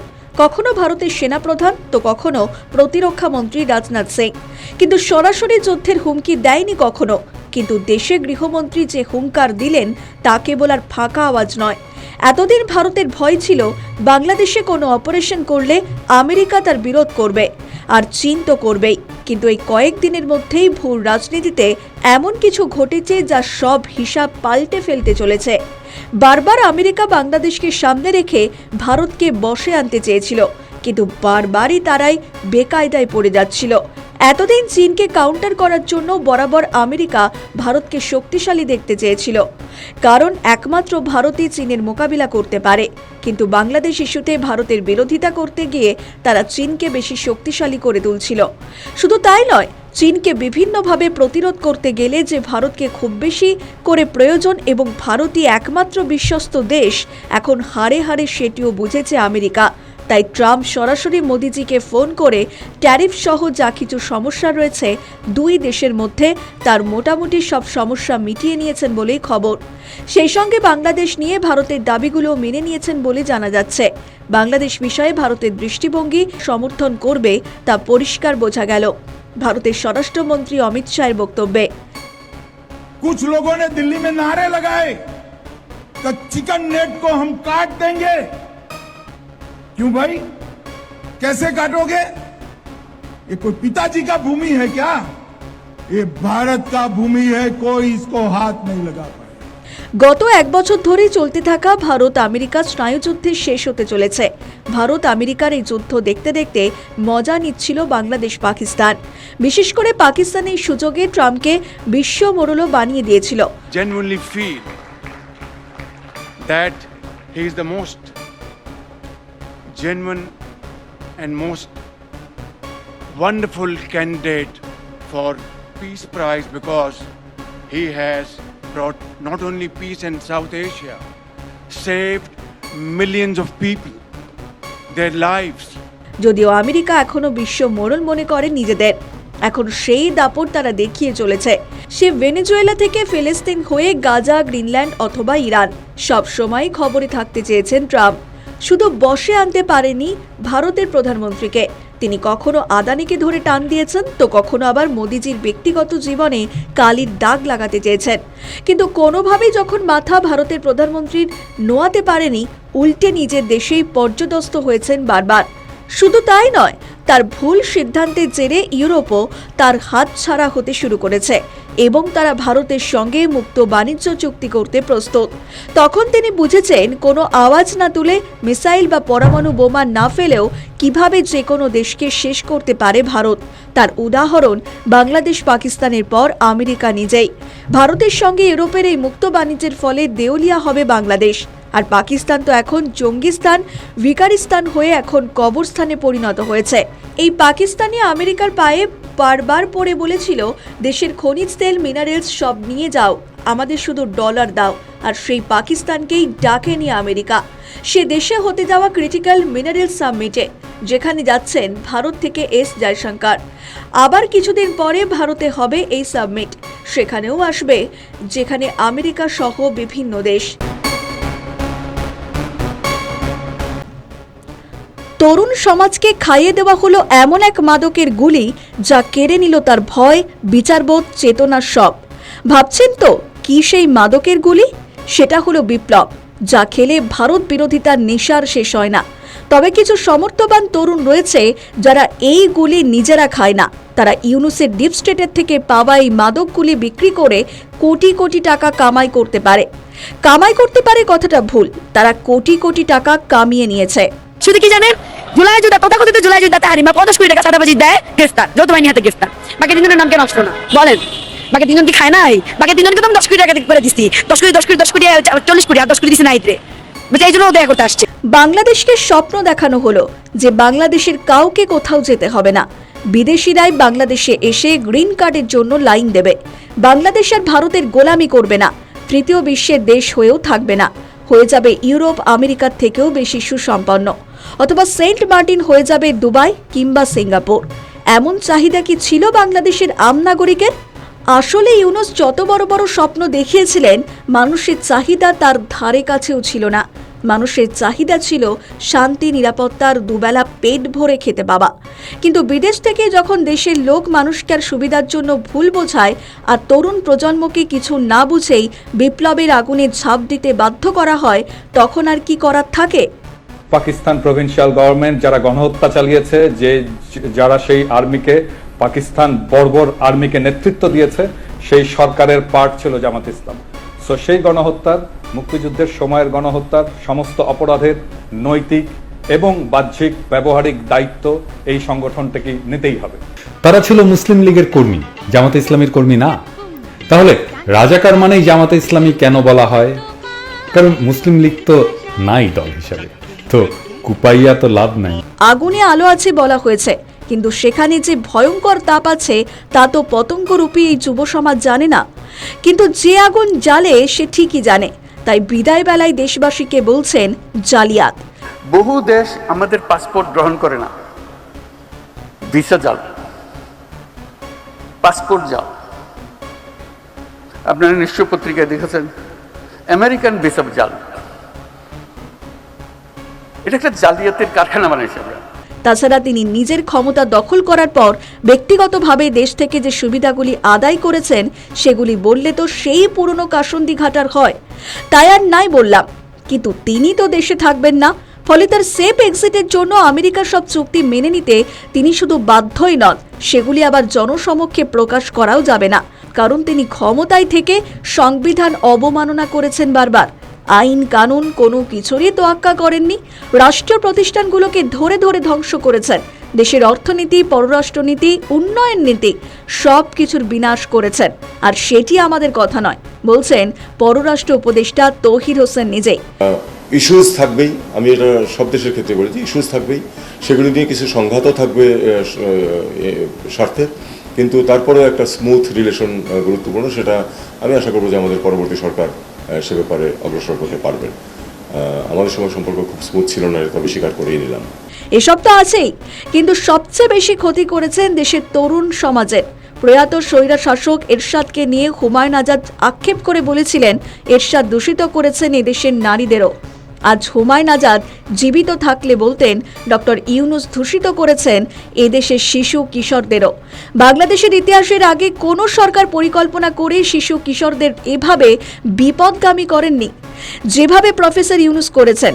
এই কাজ করতে গিয়ে তিনি রাজনৈতিক দল, মিডিয়া, বুদ্ধিজীবী, এমনকি সোশ্যাল মিডিয়ার ইনফ্লুয়েন্সদেরও ব্যবহার করেছেন। জুলাই অভ্যুত্থানের পর এরা সবাই মিলে মব সন্ত্রাসের বৈধতা দিয়েছিল। জাতীয় টিভি চ্যানেলের টকশোগুলো ছিল মবের প্রশংসায় মুখরিত। তাদেরকে বিপ্লবের প্রতিবাদী তরুণ, দেশের অতন্ত্র প্রহরী, প্রেসার গ্রুপ ইত্যাদি সুন্দর সুন্দর নামে পরিচয় করিয়ে দেওয়া হতো। যারা কিছুটা সমালোচনা করত, তারাও সমালোচনার শেষে বলতো, অবশ্য বিপ্লবের পর এমনই হয়। এই যুব সমাজে মবের মূল শক্তি। 16-17 বছর বয়সী ছেলেমেয়েরা মাস্তানি করে বেড়াচ্ছে, তাদের ভয়ে মানুষ তটস্থ হয়ে থাকে। 12-13 বছর বয়সী শিশুরা নির্বিকার ভঙ্গিতে সহিংসতার সাক্ষী হচ্ছে, কোথাও কোথাও নিজেরাই জড়িয়ে পড়ছে। বিশ্ববিদ্যালয় পড়ুয়া তরুণরা দম্ভ পড়ে ঘোষণা করছে, আমরা মা বাবার কথা শুনি না। কি অনায়াসে তারা গুরুজনদের সঙ্গে বেয়াদপি করছে, অশ্লীল অকথ্য ভাষায় স্লোগান দিচ্ছে, দ্বিমত হলেই সংঘবদ্ধ হয়ে আক্রমণ করছে। এইসব ছেলে মেয়ে নিজ পরিবারের সবার জীবন অতিষ্ঠ করে তুলেছে। নির্বিচারে মাদক নিচ্ছে, পাড়া প্রতিবেশীর কাছে এরা যেন সাক্ষাৎ আতঙ্ক। কিন্তু এভাবে আর কতদিন? এসবের তো শেষ আছে। ফের পদ্মাপাড়ে জল্পনা। তবে কি দেশে ফিরছেন প্রাক্তন প্রধানমন্ত্রী শেখ হাসিনা? তবে কি দুদেশের রাজনৈতিক সম্পর্ক স্বাভাবিক হবে? চলতি মাসের শুরুতে ভারতের সেনা প্রধান জেনারেল উপেন্দ্র দ্বিবেদীর সঙ্গে বৈঠক হয়েছে বাংলাদেশের হাই কমিশনার রিয়াজ হামিদুল্লাহর। এই বৈঠকে সদর্থক আলোচনা হয়েছে আওয়ামী লীগ নেত্রীকে দেশে ফেরানোর ব্যাপারে। সূত্রের খবর, ওই বৈঠকে দুদেশের দ্বিপাক্ষিক প্রতিরক্ষা ব্যবস্থাকে আরো মজবুত করার ব্যাপারে আলোচনা হয়েছে। এছাড়াও এই বৈঠকে দুই পড়শি দেশের সশস্ত্র সামরিক বাহিনীর মধ্যে সুসম্পর্ক বজায় রাখার ব্যাপারেও আলোচনা হয়েছে। এরই মধ্যে 7 এপ্রিল ভারত সফরে আসেন বাংলাদেশের বিদেশ মন্ত্রী খলিলুর রহমান। ভারতের বিদেশ মন্ত্রী এস জয়শঙ্করের সঙ্গে তার বৈঠক হয়। খলিলুর রহমানের সঙ্গে দিল্লিতে হাই ভোল্টেজে বৈঠক হয় ভারতের জাতীয় নিরাপত্তা উপদেষ্টা অজিত ডোভালের। বাংলাদেশের প্রাক্তন প্রধানমন্ত্রী হাসিনাকে বাংলাদেশে ফিরিয়ে আনার বিষয়ে ভারতের কাছে অনুরোধ পাঠিয়েছে ঢাকা। হাসিনাকে প্রত্যাপনের অনুরোধ বিবেচনা করে দেখতে চায় কেন্দ্রীয় সরকার। গত শুক্রবার নয়াদিল্লিতে বিদেশ মন্ত্রণালয়ের তরফে এক বিবৃতিতে এমনটাই জানিয়েছেন মুখপাত্র রণধীর জয়সওয়াল। হাসিনাকে প্রত্যাপনের বিষয়ে রণধীর জয়সওয়াল জানান, সাম্প্রতিক ঘটনাক্রম এবং অভ্যন্তরীণ আইনি প্রক্রিয়ার অংশ হিসেবে বাংলাদেশের পরিস্থিতি বিবেচনা করে দেখা হচ্ছে। আমরা শেখ হাসিনাকে প্রত্যাপনের বিষয়ে সংশ্লিষ্ট সব পক্ষের সঙ্গে গঠনমূলকভাবে যুক্ত থাকব। দুই দেশের পরিস্থিতির ওপর নজর রাখা হচ্ছে বলে জানিয়েছেন তিনি। হাসিনাকে প্রত্যাপনের অনুরোধের মধ্যেই আরও এক খবরের শোরগোল আন্তর্জাতিক রাজনৈতিক মহলে। 1 এপ্রিল শেখ হাসিনা মৃত্যুদণ্ড রদ করতে বাংলাদেশের আন্তর্জাতিক অপরাধ ট্রাইব্যুনালে আইনি নোটিশ পাঠান স্বয়ং শেখ হাসিনা। লন্ডনের একটি আইনি সংস্থার মাধ্যমে 10 পাতার আইনি চিঠি পাঠিয়েছেন আওয়ামী লীগের সুপ্রিমো। ওই আইনি চিঠিতে শেখ হাসিনার দাবি, তার অনুপস্থিতিতে বাংলাদেশের আন্তর্জাতিক অপরাধ ট্রাইব্যুনাল যে রায় দিয়েছে তার আইনি ভিত্তি নেই। পাশাপাশি এই রায় আন্তর্জাতিক মানদণ্ডকে লঙ্ঘন করেছে। তাই ন্যায় বিচার ও সুষ্ঠু শুনানি চেয়ে আইনি চিঠি পাঠিয়েছেন শেখ হাসিনা। এর পাশাপাশি আওয়ামী লীগের রাজনৈতিক কার্যকলাপে নিষেধাজ্ঞা নিয়ে বাংলাদেশ সরকারকেও চিঠি দিয়েছে রাষ্ট্রসংঘ। ওই চিঠিতে রাষ্ট্রসংঘ জানিয়েছে, কোন স্বীকৃত রাজনৈতিক দলকে নিষিদ্ধ ঘোষণা করা আইন বিরুদ্ধ। আওয়ামী লীগের নেতাদের গ্রেফতার ও রাজনৈতিক কাজে বাধা দেওয়ার ব্যাপারেও উদ্বেগ প্রকাশ করা হয়েছে। একই সঙ্গে শেখ হাসিনার অনুপস্থিতিতে যে বিচার বিভাগীয় প্রক্রিয়া চলছে তা কতখানি যুক্তিযুক্ত তা নিয়েও প্রশ্ন তুলেছে রাষ্ট্রসংঘ। এসবের মধ্যে উঠে আসছে আরো একটি সম্ভাবনা, তা হলো বাংলাদেশে কি ফের ক্ষমতায় ফিরতে পারেন শেখ হাসিনা। আন্তর্জাতিক ইঙ্গিত সেদিকে ইশারা করছে বলে মত রাজনৈতিক বিশেষজ্ঞদের। এক্ষেত্রে বড় ফ্যাক্টর আওয়ামী লীগের রাজনৈতিক কার্যকলাপ নিষিদ্ধ করা নিয়ে রাষ্ট্রসংঘের বিরোধিতা। বাংলাদেশের রাজনৈতিক ভিত সুদৃঢ় হোক চাইছে ভারত সরকারও। স্বভাবতই সেখানে শেখ হাসিনার মতো দাপুটে নেত্রীর ভূমিকা ফের প্রাসঙ্গিক হয়ে উঠতে পারে। বাংলাদেশে অভ্যন্তরীণ রাজনীতিও পরিবর্তনের পথে হাঁটছে। তারেক রহমানের সরকার যদি পশ্চিম এশিয়ার অশান্তি সহ সাম্প্রতিক পরিস্থিতিতে নমনীয় মনোভাব দেখায়, তবে রাজনৈতিক সমঝোতার পথ খুলে যেতে পারে। সবশেষে বলতেই হয়, শেখ হাসিনার রাজনৈতিক প্রত্যাবর্তন কবে? এই কামব্যাক কি সময়ের অপেক্ষা নাকি কূটনীতি? রাজনৈতিক বাস্তবতা আন্তর্জাতিক চাপের সমন্বয়ে ভবিষ্যতে হাসিনা ফিরে আসার জোরালো সম্ভাবনা তৈরি হচ্ছে। শেখ হাসিনা কি ফিরবেন নাকি বাংলাদেশকে দিশা দেখাবে নতুন নেতৃত্ব? উত্তরটা দেবে সময়। হতে পারেন তিনি বঙ্গবন্ধু কন্যা, হতে পারেন তিনি সাবেক প্রধানমন্ত্রী শেখ হাসিনা, কিন্তু দলের সুসময়ে সাফল্যের কৃতিত্ব নিলে ব্যর্থতার দায়ও তাকেই নিতে হবে। তিনি দিল্লিতে বসে বসে অডিও বার্তা দেবেন আর দল মাঠে নেমে তার নির্দেশ পালন করবে, এমনটা ভাবলে তাকে কল্পনা প্রবণ না বলে বলতে হবে তিনি কল্পবিলাসী। আর তিনি এই কল্পনা বুকে নিয়েই হারিয়ে যাবেন। আর তিনি যদি দেশের রাজনীতিতে আবার প্রাসঙ্গিক হয়ে থাকতে চান, তবে তাকে দিতে হবে অনেক অগ্নি পরীক্ষা। বর্তমানে সরকারের অতি ব্যর্থতা, দেশের খাদ্যপণ্য থেকে ব্যবসা বাণিজ্য সব জায়গাতেই হাহাকারের ফলে আবার হাসিনার প্রতি সাধারণ মানুষের আস্থা ফিরে আসছে। সেই সঙ্গে দ্রুত বদলাচ্ছে ভূ রাজনৈতিক পরিস্থিতি, যেখানে গত 1 বছর ধরে আমেরিকা ভারতের মধ্যে চলছিল অদৃশ্য লড়াই, সেটিও থামতে চলেছে। সেসব তো পরের কথা, কিন্তু হাসিনাকে ফিরতে হলে ইউনূস, জামাত এবং বিএনপির অদক্ষতা বা অযোগ্যতার উপর ভরসা রাখলেই হবে না। নিজের দলকে আগে শুদ্ধ করতে হবে। আওয়ামী লীগের নাম করে যে ধরনের চুরি হয়েছে তার উৎস জড় থেকে কেটে ফেলতে হবে। কারণ তিনি যাদের শক্ত গাছের গুড়ি হিসাবে ধরে ভাসতে চাইছেন, তারা আসলে খড়কুটোও নয়, তারা পচে যাওয়া অঙ্গ, দলের ক্যান্সার। তাই হাসিনার উচিত তার জন্য যে সুযোগ সুবিধাগুলি আসছে ভূ রাজনৈতিক কারণে, সেই সুযোগ কাজে লাগাতে চাইলে আগে সেই ক্যান্সারকে কেটে বাদ দিতে হবে। আর সেই ক্যান্সার হলো বঙ্গবন্ধুকে সামনে রেখে হাসিনার নাম ভাঙিয়ে হাজার হাজার কোটি টাকার মালিক হয়ে যাওয়ার রাজনীতির দালালরা, যারা রাস্তায় নেমে রাজনীতি করেনি, রাজনীতির নামে করেছে বাণিজ্য। আর দলের নিচু তলার কর্মীরা আজও যারা দলে থেকে বা দল করার জন্য একটা টাকাও নিজের পকেটে নেয়নি, আজ তারাই হয় মিথ্যে মামলায় জেলে, নয়তো পরিবারকে ফেলে পালিয়ে পালিয়ে বেড়াচ্ছে, অথবা মৃত, অথচ যারা হাজার হাজার কোটি টাকার মালিক হয়েছে টেন্ডারবাজি করে অথবা মামলা বাণিজ্যে বা যে কোনোভাবে দলের নাম ভাঙিয়ে, তারা হয় দেশেই বিএনপি জামাতকে কিছু টাকা দিয়ে বহাল তবিয়াতে তাদের সঙ্গে পার্টনারশিপে ব্যবসা করছে, আর নয়তো বিদেশে আরাম আয়েশে জীবনযাপন করছে। এখন হাসিনার অগ্নি পরীক্ষা হলো তাদের চিহ্নিত করে দলীয়ভাবে ব্যবস্থা নেওয়া, দলীয়ভাবে কিছু সংস্কার করা অতি প্রয়োজন, যেখানে যাদের হাজার হাজার কোটি টাকা আছে আর যারা শুধু তোষামত করে বড় বড় পদ পেয়ে যায়, তাদের সাইডলাইনে রেখে নিচুতলার কর্মীদের বরাবরের জন্য সামনে আনা, গুরুত্বপূর্ণ পদে বসানোর জন্য দলীয় কর্মসূচি নিশ্চিত করা, যারা পথে নেমে দলের জন্য, দলীয় প্রতীকের জন্য নিজের সংসার এবং জীবন বাজি রেখে রাজনীতি করে তাদের সম্মান দেওয়া, যারা কোটি কোটি টাকা আত্মসাৎ করেছে তাদের জরিমানা করে সেই টাকায় এই নিচু স্তরের কর্মীদের পাশে থাকার জন্য একটি ফান্ড তৈরি করা। আর হাসিনা যদি মনে করেন তাকে এবং বঙ্গবন্ধুকে আওয়ামী লীগ করা মানুষগুলো পাগলের মতো ভালোবাসে, তাই এই লোকগুলি বারবার প্রতারিত হয়েও তার ডাকে সাড়া দেবেন, তাহলে তিনি চিরকাল কল্পজগতেই থেকে যাবেন আর কল্পজগৎ থেকেই হারিয়ে যাবেন। আর যদি ভাবেন তিনি আগে ক্ষমতায় ফিরে তারপর দলের ভিতরে থাকা এই ঘুঘুদের বিরুদ্ধে এই ধরনের ব্যবস্থা নেবেন, তাহলে তিনি নিচুতলার কর্মীদের আশ্বাসভাজন হতে পারবেন না। আর এসবের আগে প্রয়োজন নিজের পরিবারের নামে ওঠা যে কোনো অভিযোগের তদন্ত করে কোনো ভুল থাকলে দেশের মানুষের কাছে সেই ভুলের জন্য ক্ষমা চেয়ে নেওয়া। তাহলে হাসিনা এবং বঙ্গবন্ধুর প্রতি মানুষের যে আবেগ রয়েছে তাকে তিনি কাজে লাগিয়ে আবার দেশে ফিরতে পারবেন। ব্যুরো রিপোর্ট, নিউজ বর্তমান।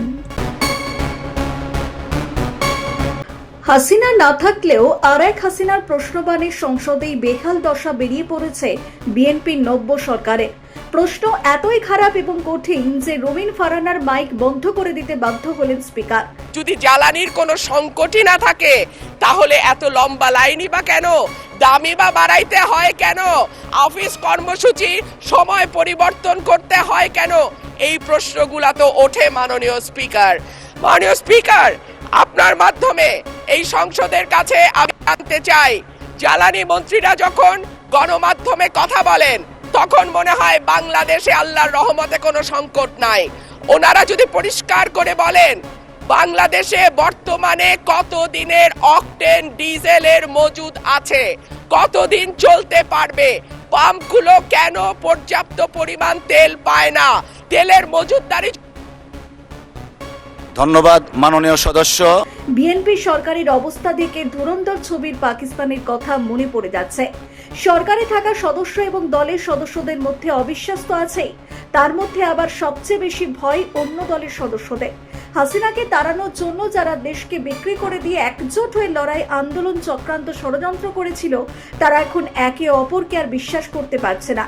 বিএনপি বুঝতে পারছে যে কোনো সময় জামায়াত এবং এনসিপি তাদের সরিয়ে ক্ষমতা দখল করতে পারে। আর এই ক্ষেত্রে সবথেকে বড় ফ্যাক্টর হলো আওয়ামী লীগ। এবার রাস্তায় বিএনপি বিরোধী আন্দোলনে জামায়াত এনসিপির সঙ্গে রাস্তায় নামবে আওয়ামী লীগের কর্মীরাও। কারণটা জানে বিএনপিও, তারা জিতে আওয়ামী লীগকে ফেরানোর আশ্বাস দিয়ে ভোট দিয়েছিল। এখন তারা ক্ষমতায় এসেই আগে আওয়ামী লীগের কার্যক্রম নিষিদ্ধই শুধু নয়, তাদের দেখলেই জেলে পাঠাচ্ছে। সবই ঠিক ছিল, ভুলটা করে গিয়েছে ইউনূসের সরকার। তারাই হাসিনার ফেরার রাস্তা পাকা করে দিয়ে গিয়েছে, কারণ তারা এতই লুটপাটে ব্যস্ত ছিল যে হাসিনার 2 বছরের মজুদ সব কখন শেষ হয়ে গিয়েছে তা বুঝতেই পারেনি। দেশ শাসন মানে শুধু ভারত বিরোধী বক্তব্যই নয়, দেশের জন্য কিছু করার ক্ষমতা না এই সরকারের আছে আর না আগের তদারকি সরকারের ছিল। ফলে এখন দেশে শুধু নাই আর নাই, সেই সঙ্গে সবার সঙ্গে বিশ্বাসঘাতকতা করার ফলে এই বিএনপি সরকার মেরে কেটে আর 1 মাস যাবে, তারপর ভয়ঙ্কর আন্দোলনের মুখে ভেঙে পড়বে বিএনপির দাসের ঘর। ব্যুরো রিপোর্ট, নিউজ বর্তমান। শেখ হাসিনা সরকারের পতনের পিছনে কি সত্যিই সেনাবাহিনী ছিল? এর পিছনে কি সেনাপ্রধান জেনারেল ওয়াকারুজ্জামান ছিলেন? 2024 সালের 5ই আগস্ট বাংলাদেশে অবিস্মরণীয় ঘটনা, কিন্তু আদৌ কি সেটা জনগণের, ছাত্রদের স্বতঃস্ফূর্ত আন্দোলন ছিল? মেটিকুলাস ডিজাইন তো বটেই, মার্কিন ডিপ স্টেট ছিল এর পিছনে, কিন্তু দেশীয় ষড়যন্ত্র কেউ উড়িয়ে দেওয়া যায় না। তবে কি সেনাবাহিনী বা সেনাপ্রধান জেনারেল ওয়াকারুজ্জামান ছিলেন? যদি থেকেই থাকেন তবে কিভাবে সরকারের পতন ঘটালেন তিনি? তার মাস্টার প্ল্যান কিভাবে কাজ করলো? রাজনৈতিক বিশ্লেষকরা বলছেন কৌশল এবং দীর্ঘদিনের পরিকল্পনা, তার সঙ্গে সেনাপ্রধানের বুদ্ধিদীপ্ত পদক্ষেপ, যা শেখ হাসিনা সরকারের পতন ঘটাতে অনেক বেশি সাহায্য করেছিল। ঠিক কি ঘটেছিল 5ই আগস্ট? জানা যায় ওদিনের বিকেলে গণভবনে স্পেশাল সিকিউরিটি ফোর্স বা এসএসএফ কর্মকর্তারা এক চরম অনিশ্চয়তায় ছিলেন। প্রধানমন্ত্রী কোথায় যাবেন, কার কাছে নিরাপদ, তা নিয়ে কোনো স্পষ্ট ধারণা ছিল না তাদের। অথচ একটি রাজকীয় সুরক্ষা বলয় তৈরি করা হয়েছিল। শেখ হাসিনা ততক্ষণে বুঝে গিয়েছিলেন তিনি বড় ধরনের বিশ্বাসঘাতকতার শিকার হয়েছেন। উত্তরা থেকে যখন কারফিউ বা ব্যারিকেড হঠাৎ খুলে নেওয়া হয়, তখন তিনি বুঝতে পারেন যে সবটাই শেষ। ক্যান্টনমেন্ট থেকে ঘোষণা এলো যে সেনাপ্রধান জেনারেল ওয়াকারুজ্জামান জাতির উদ্দেশ্যে ভাষণ দেবেন। এই একটি ঘোষণাই ছিল ক্ষমতার পালাবদলের চূড়ান্ত সংকেত। অনেকে বলছেন কোটা সংস্কার আন্দোলন দমনের সামরিক বাহিনীর ওপর অতি নির্ভরশীলতাই ছিল শেখ হাসিনার সবচেয়ে বড় রাজনৈতিক ভুল। গন্ডগোল শুরুর পর জেনারেল ওয়াকারুজ্জামান এবং শীর্ষ কর্মকর্তারা শেখ হাসিনাকে বারবার পরামর্শ দিচ্ছিলেন বিষয়টিকে রাজনৈতিকভাবে সমাধান না করে সামরিক শক্তি এবং আইন শৃঙ্খলার উপর ভরসা রাখতে। তারা অজুহাত দিচ্ছিলেন প্রাণহানি এবং রক্তপাতের, কিন্তু শেখ হাসিনার দলের শীর্ষ নেতারা বারবার দাবি করেছিলেন যে তারা পরিস্থিতির রাজনৈতিকভাবে সামাল দিতে পারবেন। তবে শেখ হাসিনাকে প্ররোচিত করা হয়েছিল তার বোন রেহানা এবং তার উপদেষ্টা সালমান এফ রহমানের মাধ্যমে। অভিযোগ, সেনাপ্রধান, ডিজিএফআই এবং এনএসআই প্রধানরা মিলে তাকে একটি মিলিটারি ডিপেন্ডেন্ট বা সামরিক বাহিনীর উপর নির্ভরশীল বলয়ে বন্দী করে ফেলেন, আর সেই ফাঁদে পা দিয়েছিলেন তিনি। শেখ হাসিনাকে যখন তার বাসভবনের বেসে রাখা হয়, তখন হাসিনা ভেবেছিলেন টুঙ্গিপাড়ায় নেওয়া হচ্ছে। সেখানে পৌঁছানোর পর তিনি বুঝতে পারেন যে তার আর ক্ষমতা নেই, অর্থাৎ সবটাই পরিকল্পনা মাফিক। এখন জানা যাচ্ছে 2024-এর 7ই জানুয়ারি থেকেই নির্বাচনের আগে থেকেই শেখ হাসিনা চারদিকে একটি শক্তিশালী গোয়েন্দা বলয় তৈরি করেছে। সেখানে কারা কারা ছিলেন? চট্টগ্রামের মোহাম্মদ কায়কাউস ছিলেন মুখ্য সচিব। এনএসআই প্রধান হিসেবে নিয়োগ পেলেন হাটহাজারের মেজর জেনারেল মোর্শেদ, যিনি বিএনপি নেতা মোর্শেদ খানের ভাগ্নে জামাতা। কক্সবাজারে মেজর জেনারেল হামিদুল হক ডিজিএফআই এর প্রধান। হামিদের পরামর্শে নাইমুল ইসলাম খানকে প্রেস সেক্রেটারি করা হয়। এমনকি সামরিক সচিব মেজর জেনারেল কবির আহমেদ ওই চক্রের ঘনিষ্ঠ হয়ে ওঠেন। পাশাপাশি পাকিস্তান ঘনিষ্ঠ সালমান এফ রহমান হয়ে ওঠেন প্রধান কুশীলব। এই চক্রের সঙ্গে নিয়মিত যোগাযোগ রাখতেন তৎকালীন জাতিসংঘ প্রতিনিধি গোয়েন লুইস। অভিযোগ, তারা শেখ হাসিনাকে এমন কিছু প্রস্তাব দিয়েছিলেন যেটা সার্বভৌমত্বের জন্য বিতর্কিত। এমনকি শেখ হাসিনার প্রাণ ভয়ের সংশয় ছিল, কিন্তু ভারতের একজন শীর্ষ জাতীয় নিরাপত্তা কর্মকর্তা হস্তক্ষেপে শেখ হাসিনার প্রাণ রক্ষা পায়। 5ই আগস্ট শেখ হাসিনা দেশ ছাড়তে নাকি চাননি, কিন্তু গোপনে ভারতের কাছে অনুমতি নেওয়া হয়েছিল ভারতের আকাশপথ ব্যবহার করার।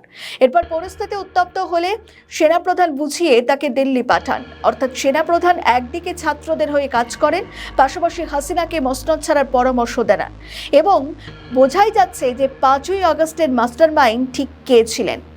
আমাদের ভিডিও ভালো লাগলে লাইক ও শেয়ার করুন, কমেন্ট সেকশনে আপনাদের মতামত জানান। আরও ভিডিও পেতে আমাদের চ্যানেলটিকে সাবস্ক্রাইব করুন এবং প্রতি মুহূর্তে খবরের আপডেট পেতে প্রেস করুন বেল আইকন। আমেরিকার সঙ্গে বাংলাদেশের যে চুক্তি হয়েছে সেটি কেবল তদারকি সরকারের অনুমোদনে হয়নি। সেই চুক্তির খুঁটিনাটি সব বিষয় জানত বিএনপি এবং জামায়াত উভয় দলই। মাহা মির্জা নামের এক বাংলাদেশি গবেষক, যিনি চুক্তির বিষয়ে অল্প বিস্তর জেনেই বলছেন রাতে ঘুম উড়ে গিয়েছে। আপনি যদি চুক্তির ধারাগুলো পড়েন, আমি এখানে বলতে বাধ্য হচ্ছি, আমরা যারা মার্কিন চুক্তিটা আমরা যারা পড়ছিলাম, যারা পড়েছি এখানে, আমরা কয়েক রাত ঘুমাতে পারি নাই। আমি নিজে ব্যক্তিগতভাবে আমি কয়েক রাত ঘুমাতে পারি নাই যে কিভাবে এটা সম্ভব। কোন একটা দেশের বাণিজ্য মন্ত্রণালয় এত বড় বেইমানি নিজের দেশের সাথে, নিজের দেশের স্বার্থের সাথে, নিজের দেশের মানুষের সাথে এত বড় বেইমানি, এত বড় গাদ্দারি কিভাবে করতে পারে? হাসিনা কি দেশদ্রোহিতা করেছেন? তার কোনো সঠিক কোনো প্রমাণ নেই। কোন কোন উচ্চপদস্থ ব্যক্তিকে ভয় দেখিয়ে অথবা লোভ দেখিয়ে হাসিনার বিরুদ্ধে মিথ্যে বলানোর চেষ্টা করা হয়েছে? যে ট্রাইব্যুনালে হাসিনার নিজস্ব কোনো উকিল ছিল না, তদারকি সরকারের চাটুকার উকিল দেওয়া ছিল।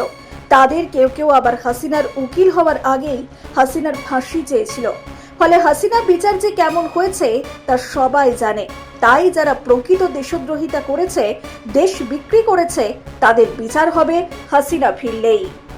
বাংলাদেশের মানুষ হয়তো 40-50 বছর পর বুঝতে পারবেন যে জুলাই বা দ্বিতীয় স্বাধীনতার নামে পাকিস্তানপন্থীরা বাংলাদেশের মুক্তিযুদ্ধকামীদের সঙ্গে বদলা নিয়েছে।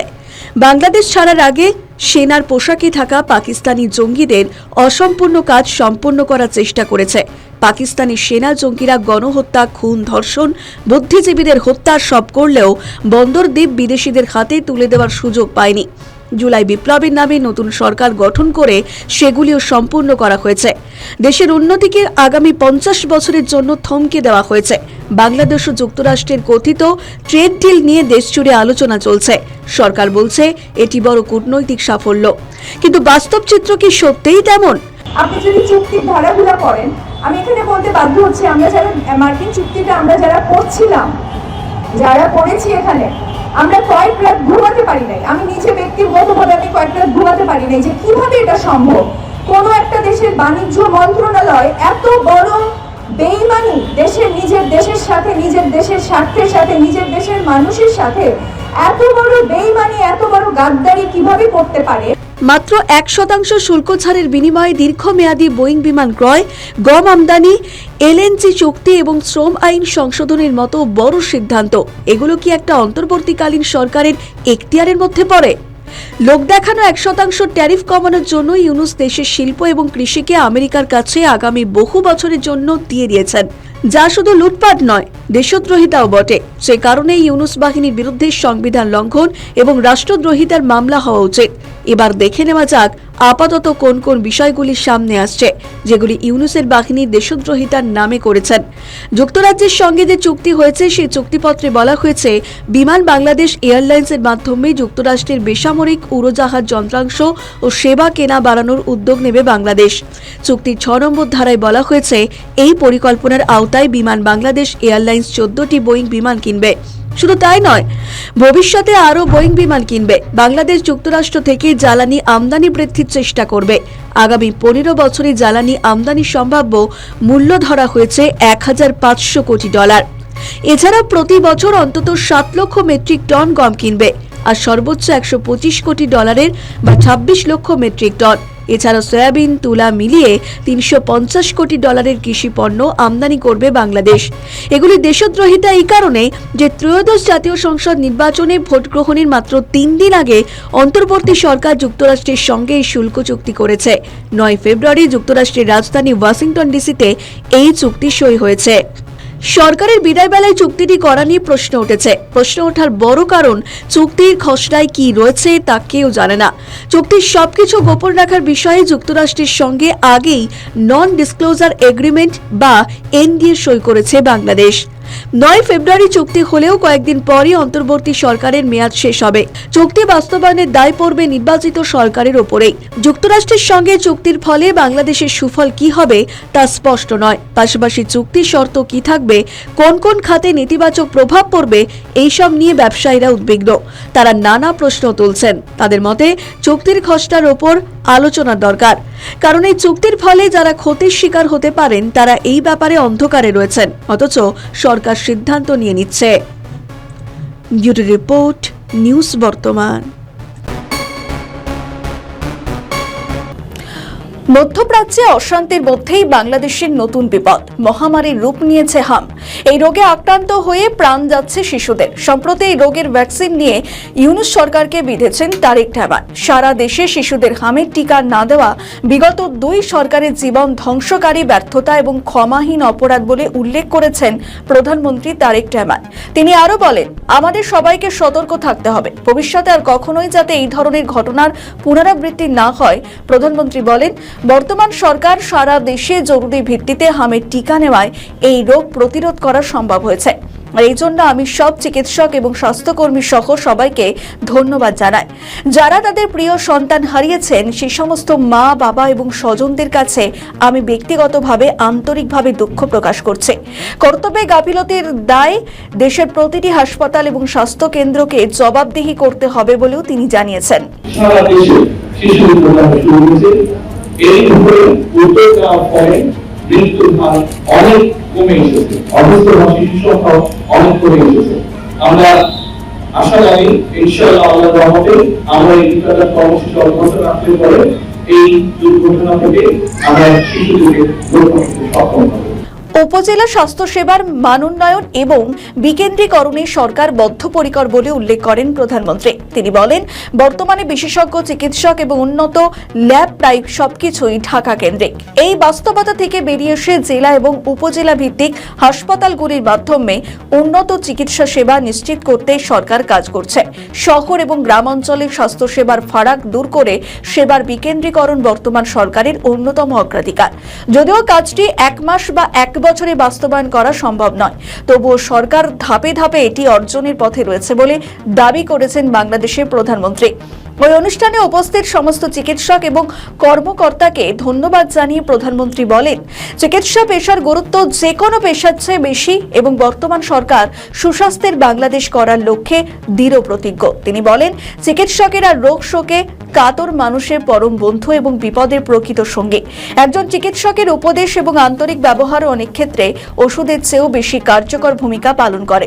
তাই পেশাগত উৎকর্ষের পাশাপাশি মানবিক মানুষ হিসাবে গড়ে ওঠা চিকিৎসকদের জন্য অত্যন্ত জরুরি। বর্তমান সরকার সুস্বাস্থ্যের ব্যবস্থা গড়তে চায় উল্লেখ করে তারেক রহমান বলেন, জাতীয় নির্বাচনের আগে আমরা জনগণের কাছে স্বাস্থ্যনীতির রূপরেখা তুলে ধরেছিলাম। চিকিৎসা ব্যবস্থাপনায় বর্তমান সরকারের নীতি হচ্ছে prevention is better than cure. আমরা যদি রোগের শুরুতেই রোগ প্রতিরোধের ব্যবস্থা নিতে পারি তবে রোগের বিস্তারকে মোকাবিলা করা সম্ভব। আমাদের এই নীতি বাস্তবায়নে উপজেলা স্বাস্থ্য এবং পরিবার কল্যাণ কর্মকর্তাদের ভূমিকা অনস্বীকার্য। তারেক রহমান আরো বলে, বিএনপি সরকার বিশ্বাস করে উপজেলা স্বাস্থ্য এবং পরিবার কল্যাণ কর্মকর্তারা বাংলাদেশের স্বাস্থ্য ব্যবস্থার মূল চালিকা শক্তি। উন্নত মানের চিকিৎসকরা সাধারণ মানুষের দোরগোড়ায় পৌঁছে দেওয়ার কর্মযজ্ঞে উপজেলা স্বাস্থ্য কর্মকর্তা এবং সদস্যরা প্রথম সারির যোদ্ধা।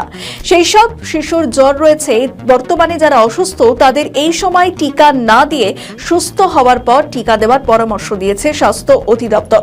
এছাড়াও প্রতিষেধকের প্রথম ডোজ নেওয়ার পর 4 সপ্তাহ পূর্ণ না হলে হামের টিকা দেওয়া থেকে বিরত থাকতেও বলা হয়েছে। আর সব মিলিয়ে বাংলাদেশে হামের প্রকোপ কবে নিম্নমুখী হয় তা এখন দেখার বিষয়।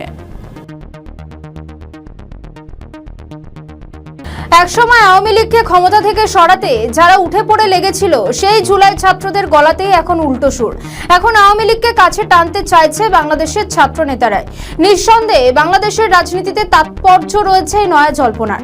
আর এই নিয়ে শোরগোল শুরু হয়েছে বিএনপিতে সদ্য যোগ দেওয়া নেতা রাশেদ খানের মন্তব্যকে ঘিরে। কিন্তু কে এই রাশেদ খান, তার রাজনৈতিক পরিচয় বাকি? মোহাম্মদ রাশেদ খান 2018 সালে কোটা সংস্কার আন্দোলন থেকে নুরুল হক নূরের সঙ্গে রাজনীতিতে সক্রিয় হন।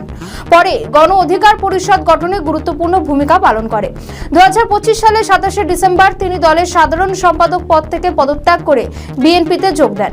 2026 সালে নির্বাচনে তিনি ঝিনাইদহ 4 নম্বর আসনের লড়াই করেছিলেন, কিন্তু ভোটে পরাজিত হন রাশেদ। কি বলছেন ওই নেতা? সম্প্রতি গণ অধিকার পরিষদের সাবেক সাধারণ সম্পাদক ও বর্তমানে বিএনপি নেতা রাশেদ খান প্রশ্ন তুলেছেন, ছাত্রলীগ নেতাকর্মীদের জন্য এনসিপির দরজা খোলা থাকলে আওয়ামী লীগকে কেন পুনর্বাসন করা হবে না? রাশেদের কথায় তাহলে আওয়ামী লীগকেও ঠান্ডা ঘরে না পাঠিয়ে দিয়ে পুনর্বাসনের সুযোগ দেওয়া উচিত। এর আগে এক সাংবাদিক বৈঠকে এনসিপির আহ্বায়ক নাহিদ ইসলাম বলেন, কোনো ব্যক্তি কি দলে ছিলেন তা আমাদের কাছে মুখ্য নয়। কার কি সাবেক পরিচয় এটা আমাদের কাছে মুখ্য নয়। ইভেন কি ছাত্রলীগ হোক, কার সাবেক পরিচয় এটা আমাদের কাছে মুখ্য নয়। আজকে থেকে যখন কেউ এনসিপিতে আসবে সে এনসিপির সংগঠক, এনসিপি নেতাকর্মী হিসেবে কাজ করবে। এই বক্তব্যের পরই সমাজ মাধ্যমে পোস্ট করেন রাশেদ খান। তিনি জানান, যেহেতু অতীতে ছাত্রলীগ করলেও এখন এনসিপি করা যাবে, তবে অতীতে আওয়ামী লীগ করলে তারা কেন রিফাইন্ড আওয়ামী লীগ করতে পারবেন না? বাংলাদেশের রাজনৈতিক পরিসরে আওয়ামী লীগ একটি বিশাল দল। এই দলের সবাইকে আন্ডারগ্রাউন্ডে না পাঠিয়ে দিয়ে কিছু নেতৃত্বকে পুনর্বাসনের সুযোগ দেওয়া উচিত। তিনি আরো উল্লেখ করেন, আওয়ামী লীগের কোনো নেতাকে জায়গা দেওয়া হোক এনসিপিতে, কেউ জামাত, কেউ রিফাইন্ড আওয়ামী লীগ হিসেবে নতুন পরিচিতি পান। আশা করি এতে বাংলাদেশের এমপি হাসনাত আব্দুল্লাহর কোনো আপত্তি থাকবে না। তিনি সংসদে এই প্রস্তাব উত্থাপন করে ধ্বনি ভোটে পাশ করিয়ে আনবেন। রাশেদের এই পোস্টের পরই শুরু হয়েছে রাজনৈতিক চাপনতার। অন্যদিকে জামাতের বিরুদ্ধে জুলাইয়ের গণ অভ্যুত্থান নিয়ে সুর চড়িয়েছে খোদ জুলাই যোদ্ধারা। আমরা যেরকম সরকার দলীয় লোকজন যারা আছে তাদের সমালোচনা করতে চাই, সেই সাথে সাথে জুলাই অভ্যুত্থান থেকে উঠে আসা শক্তি এবং বিরোধী দলের শুধুমাত্র ওয়াকআউট করে যে দায়িত্বটা সারতে চাই, সেই দায়িত্বের জায়গা থেকে তাদের দায়িত্বের অবহেলা সেটা তাদেরকে জানিয়ে দিতে চাই এবং সংসদে গেলে তাদের ত্রুটি চেপে ধরতে চাই। কারণ তারাই আমাদেরকে জুলাই অভ্যুত্থানে ডাক দিয়ে রাস্তায় নামিয়েছিলেন, তারা আমাদেরকে নতুন একটা বাংলাদেশের স্বপ্ন দেখিয়েছিলেন এবং তারাই এখন সংসদে গিয়ে শুধুমাত্র ওয়াকআউট করে দায় সারতে চাচ্ছেন। আমাদের বাক্যটা একেবারেই পরিষ্কার, যদি তা না হয় আগামী 15 দিনের ভিতর আপনারা যারা জুলাইয়ের যারা যোদ্ধা ছিল সামনে থেকে দেখেছিলেন, এর পিছনে অনেক বড় একটা অ্যালায়েন্স ছিল। যারা জুলাই শেষ করে তারা বাড়িতে ফিরে গিয়েছিল, তারা মনে করেছে যে এখন আর আমাদেরকে এই জায়গায় যাওয়া দরকার নাই। যারা দেশের দায়িত্ব নিয়েছেন, যারা বিরোধী দলে আছেন তারা দেশ চালাবেন, যারা বিরোধী দলে আছেন তারা দেশের বিরুদ্ধে কোনো আইন হলে দেশের স্বার্থের বাইরে গেলে তারা সেগুলোকে বাধা দিবেন। আমরা চেষ্টা করব আগামী 15 দিনের ভিতর ছোট ছোট দলকে একত্রিত করে এবং যাদেরকে আপনারা কখনোই সামনে দেখেন নাই এবং জুলাইয়ে তাদের যথেষ্ট অবদান ছিল, তারা আবার ফিরে আসবে রাজপথে। তবে কি বাংলাদেশের রাজনীতিতে আগামী দিনে ফের আসতে চলেছে আওয়ামী লীগ? শেখ হাসিনার দলের হাতেই কি সুরক্ষিত পদ্মাপাড়ের জনজীবন? এর উত্তর পাওয়া যাবে আগামী দিনে। মোহাম্মদ ইউনূসের পথে হেঁটে আওয়ামী লীগের বিরুদ্ধে কড়া অবস্থান নিয়েছে বিএনপি। বাংলাদেশ সংসদে আওয়ামী লীগকে নিষিদ্ধ ঘোষণা করার নির্দেশ বহাল রেখে আইন পাশ করিয়ে নিয়েছে তারা। কিন্তু চক্রান্ত, ষড়যন্ত্র, নিষ্ঠুর পরিকল্পনা করেও দমিয়ে রাখা যাচ্ছে না আওয়ামী লীগকে।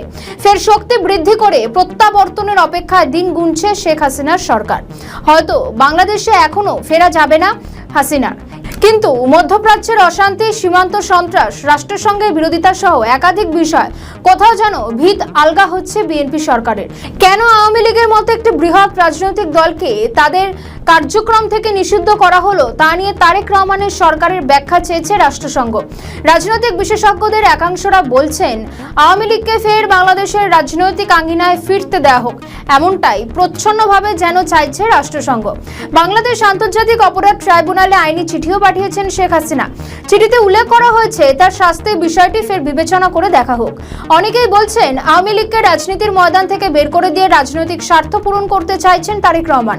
তবে এর আগেও এমনই বেকায়দায় পড়েছিল আওয়ামী লীগ। 1971 সালে তৎকালীন পাক সরকার আওয়ামী লীগকে নিষিদ্ধ করে, কিন্তু তারপরেও স্বমহিমায় ফেরত আসে আওয়ামী লীগ। এর আগে বাংলাদেশের কোনো রাজনৈতিক দলকে পুরোপুরি কণ্ঠরোধ করে সরিয়ে দেওয়া হয়েছে এমন নজির ইতিহাসে নেই। বরং প্রতিকূল পরিস্থিতিতে বারবার নিজেকে প্রমাণ করে রাজনীতির ময়দানে নিজের জাত চিনিয়েছে শেখ হাসিনার দল। আইন পাস করে আওয়ামী লীগকে সরিয়ে দেওয়া মানে একতরফাভাবে দেশের শাসন করা। এর প্রতিবাদে বিরোধিতার পথে যেতে পারে বাংলাদেশে আওয়ামী লীগ সমর্থকেরা। এখানে উঠে আসছে আরও এক তথ্য। ইউনূস জামানায় বিএনপি মহাসচিব মির্জা ফখরুল জানিয়েছেন অধ্যাদেশ এনে কোনো রাজনৈতিক দলকে নিষিদ্ধ করা সঠিক নয়, কিন্তু সেই পথে হেঁটেই আওয়ামী লীগকে নিষিদ্ধ করার রাস্তায় হাঁটল তারেক রহমানের সরকার। সরকার গঠনের আগে এক কথা আর ক্ষমতায় এসে ভোল বদল। এই নিয়ে সরব আওয়ামী লীগ তথা রাজনৈতিক মহলের একাংশ। তলে তলে ছড়িয়ে ছিটিয়ে থাকা নেতাদের একজোট হওয়ার বার্তাও দিচ্ছেন আওয়ামী লীগের নেতৃত্ব। দলের মুখপাত্র আলী আরাফাত সংবাদ মাধ্যমকে জানিয়েছেন এর দায় নিতে হবে বিএনপিকে। রাজনৈতিক মহলে প্রশ্ন, কবে ফিরবে আওয়ামী লীগ? আদালতে আইনি লড়াই করে নিষেধাজ্ঞা বাতিল করতে পারলে ফের ঘুরে দাঁড়াতে পারে তারা। মানবাধিকার সংগঠনগুলিকে পাশে পেলে লড়াই কিছুটা সহজ হবে বলে মত বিশেষজ্ঞদের একাংশের। তৃণমূল স্তরে জনসমর্থন গড়ে তুলতে পারলেও আগামীতে ফেরার রাস্তা খুলতে পারে আওয়ামী লীগের। দল সক্রিয় রাজনীতিতে না থাকলেও মাঠে ময়দানে প্রচুর নেতৃত্ব ছড়িয়ে ছিটিয়ে রয়েছে। আওয়ামী লীগের ওইসব কর্মীদের একজোট করতে পারলে হয়তো ফের গুরুত্বপূর্ণ ভূমিকা নিতে পারবে আওয়ামী লীগ। পথ খোলা রয়েছে আন্ডারগ্রাউন্ড রাজনীতির। গোপনে সংগঠন চালিয়ে নিজেদের ভিতকে মজবুত করতে পারে আওয়ামী লীগ। সেক্ষেত্রে বিএনপির পক্ষে আওয়ামী লীগকে আটকানো সম্ভব হবে না, এমনটাই মত রাজনীতি কারবারিদের। তবে শেষ পর্যন্ত কতদিনে আওয়ামী লীগের প্রত্যাবর্তন হয় সেদিকেই তাকিয়ে হাসিনা দলের সমর্থকেরা।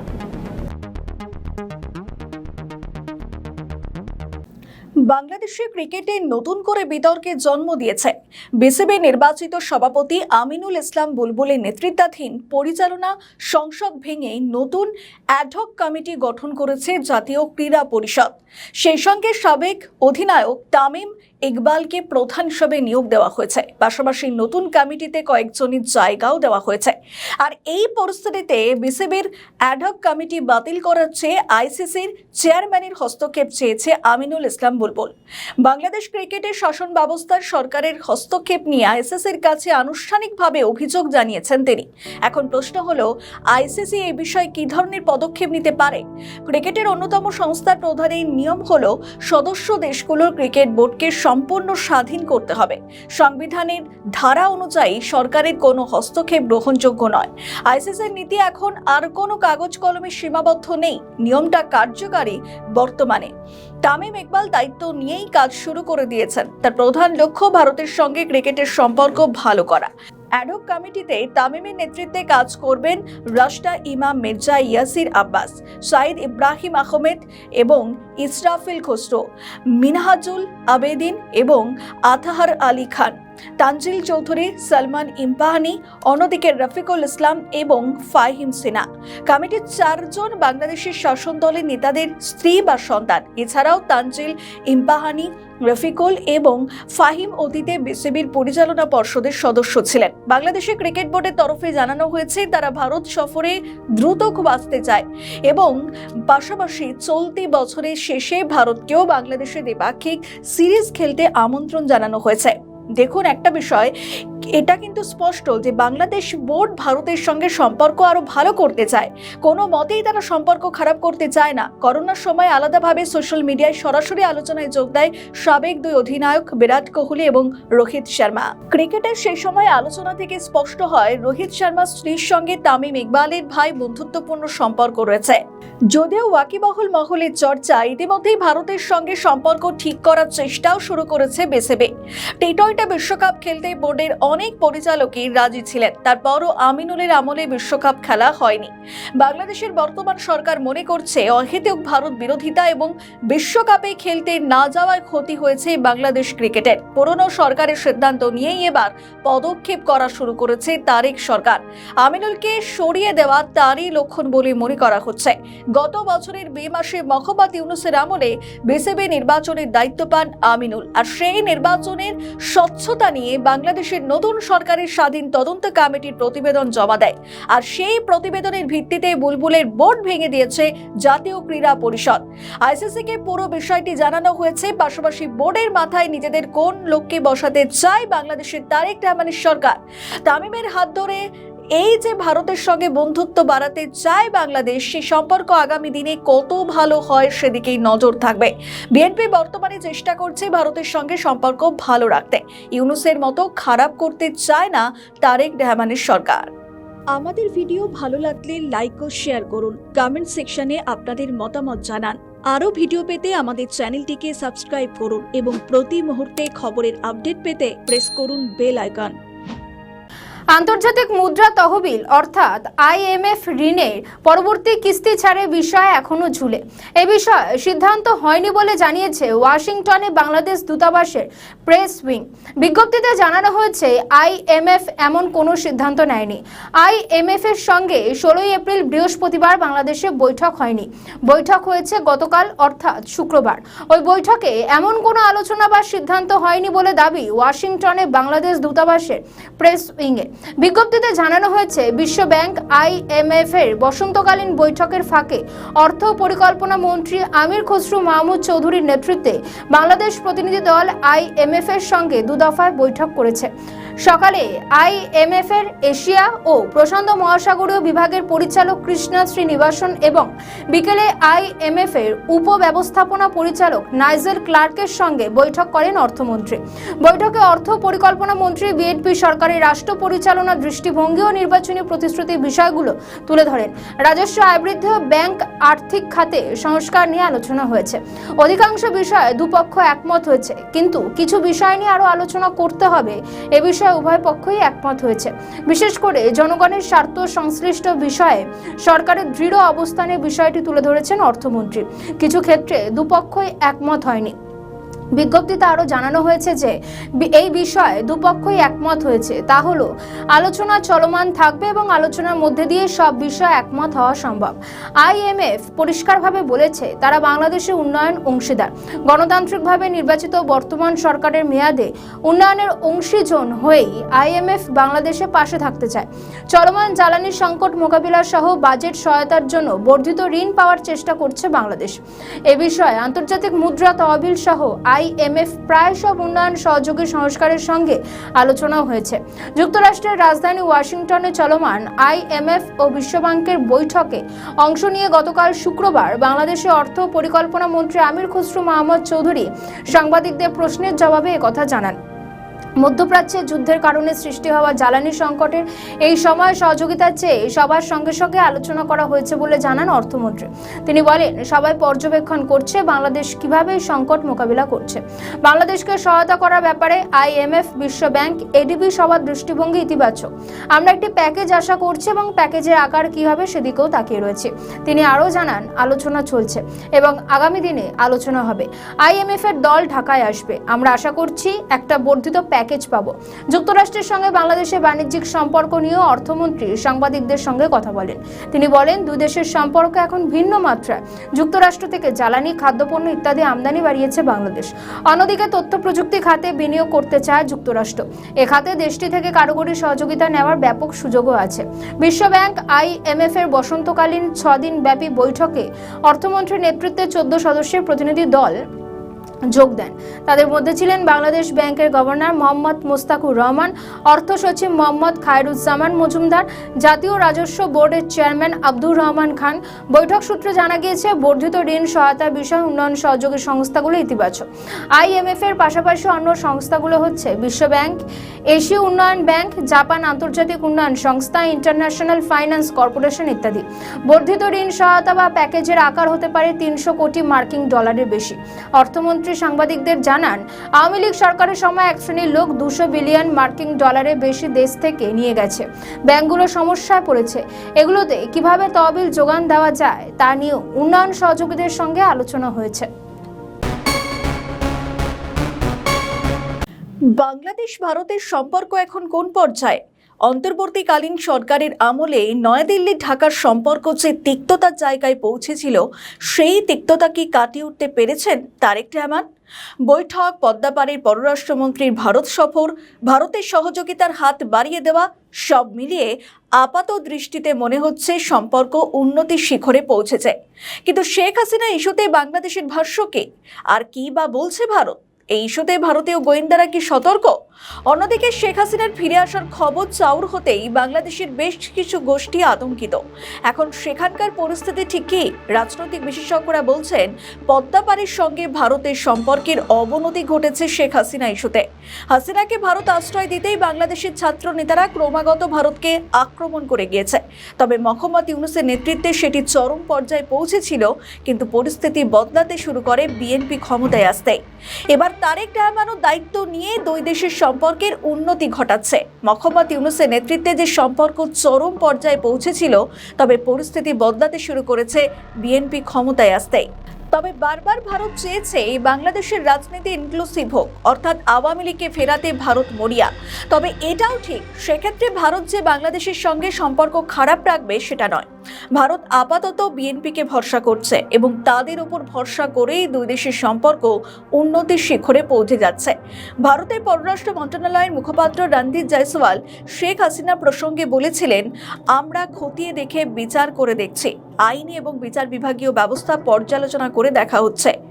অর্থাৎ শেখ হাসিনাকে বাংলাদেশে ফেরানোর জন্য ভারত আইনিভাবে দেখছে, পুরোপুরি শেখ হাসিনাকে সরিয়ে রাখেনি ভারত। এদিকে বাংলাদেশের তরফে বারবার বলা হচ্ছে শেখ হাসিনার প্রত্যর্পণ তারা চাইবে এবং তার প্রত্যর্পণের বিষয়টি দ্বিপাক্ষিক সম্পর্কের উন্নতির মাপকাঠি নয় বলছেন বিশেষজ্ঞরা। এদিকে শেখ হাসিনা আন্তর্জাতিক অপরাধ ট্রাইব্যুনালকে চিঠি দিয়ে কিছু দাবি জানিয়েছেন, তবে ফের তিনি আদালতের দ্বারস্থ হবেন কিনা সেটা নিশ্চিত নয়। পাশাপাশি শিরিন শারমিন চৌধুরীর জামিন হওয়ার পর রিফাইন্ড আওয়ামী লীগের তত্ত্ব উঠে আসে। অনেকে বলছেন, তবে কি শিরিন বা সাবের হোসেন চৌধুরীর হাত ধরে রিফাইন্ড আওয়ামী লীগ ফিরে আসবে? এদিকে বাংলাদেশের পররাষ্ট্রমন্ত্রী এবং পররাষ্ট্র উপদেষ্টা বলেছেন যে শেখ হাসিনাকে কখনোই গ্রহণ করা যাবে না, তবে অন্য কেউ যদি দলের হাল ধরে তবে সেটা নতুন করে ভেবে দেখা হবে বলে জানান তিনি। পাশাপাশি শেখ হাসিনার দলের নিষিদ্ধকরণ তুলে নেওয়ার বিষয়ে জানানো হয়, এই বিষয়ে আদৌ আওয়ামী লীগ আবেদন করে কিনা সেটা ভেবে দেখা হবে, তবে এই বিষয়ে ভারতীয় গোয়েন্দারা যথেষ্ট সতর্ক। শেখ হাসিনার প্রসঙ্গ থাকলেও সেটিকে ব্যালেন্স করে পদক্ষেপ করছে এবং বিএনপির সঙ্গে সম্পর্ক স্বাভাবিক করছে। এদিকে বাংলাদেশও সেই পথই বেছে নিয়েছে, তবে বাংলাদেশের শেখ হাসিনার বিপরীতপন্থী গোষ্ঠীগুলি আতঙ্কে রয়েছে। এই বুঝি শেখ হাসিনা ফিরল। এখন দেখার পদ্মা পাড়ের রাজনীতি ঠিক কোন দিকে মোড় নেয়। আমাদের ভিডিও ভালো লাগলে লাইক ও শেয়ার করুন, কমেন্ট সেকশনে আপনাদের মতামত জানান। আরও ভিডিও পেতে আমাদের চ্যানেলটিকে সাবস্ক্রাইব করুন এবং প্রতি মুহূর্তে খবরের আপডেট পেতে প্রেস করুন বেল আইকন। নেপাল যেটা পারলো বাংলাদেশ সেটা পারলো না কেন? নেপাল ও বাংলাদেশের প্রেক্ষাপট অনেকেই বলে থাকেন একই, যেমন গণ অভ্যুত্থান, ছাত্রদের আন্দোলন, কিন্তু জয়ী হওয়ার পর প্রেক্ষাপট খানিকটা আলাদা। নেপালের রাজপথ থেকে উঠে আসা তরুণরা যখন ব্যালট বাক্সে ঝড় তোলে, 165টির মধ্যে 125টি আসনে জয়ী হয়ে সরাসরি ক্ষমতায় বসে যায়, তখন বাংলাদেশে তথাকথিত জুলাই আন্দোলনকারীরা মাত্র 6টি আসন পায়। কেনই আকাশ পাতাল পার্থক্য? নেপালের 35 বছর বয়সী র্যাপার থেকে প্রধানমন্ত্রী হওয়া বালেন্দ্র শাহ, বাংলাদেশের এই ঐতিহাসিক সুযোগটা কেন হাতছাড়া করলেন তারা?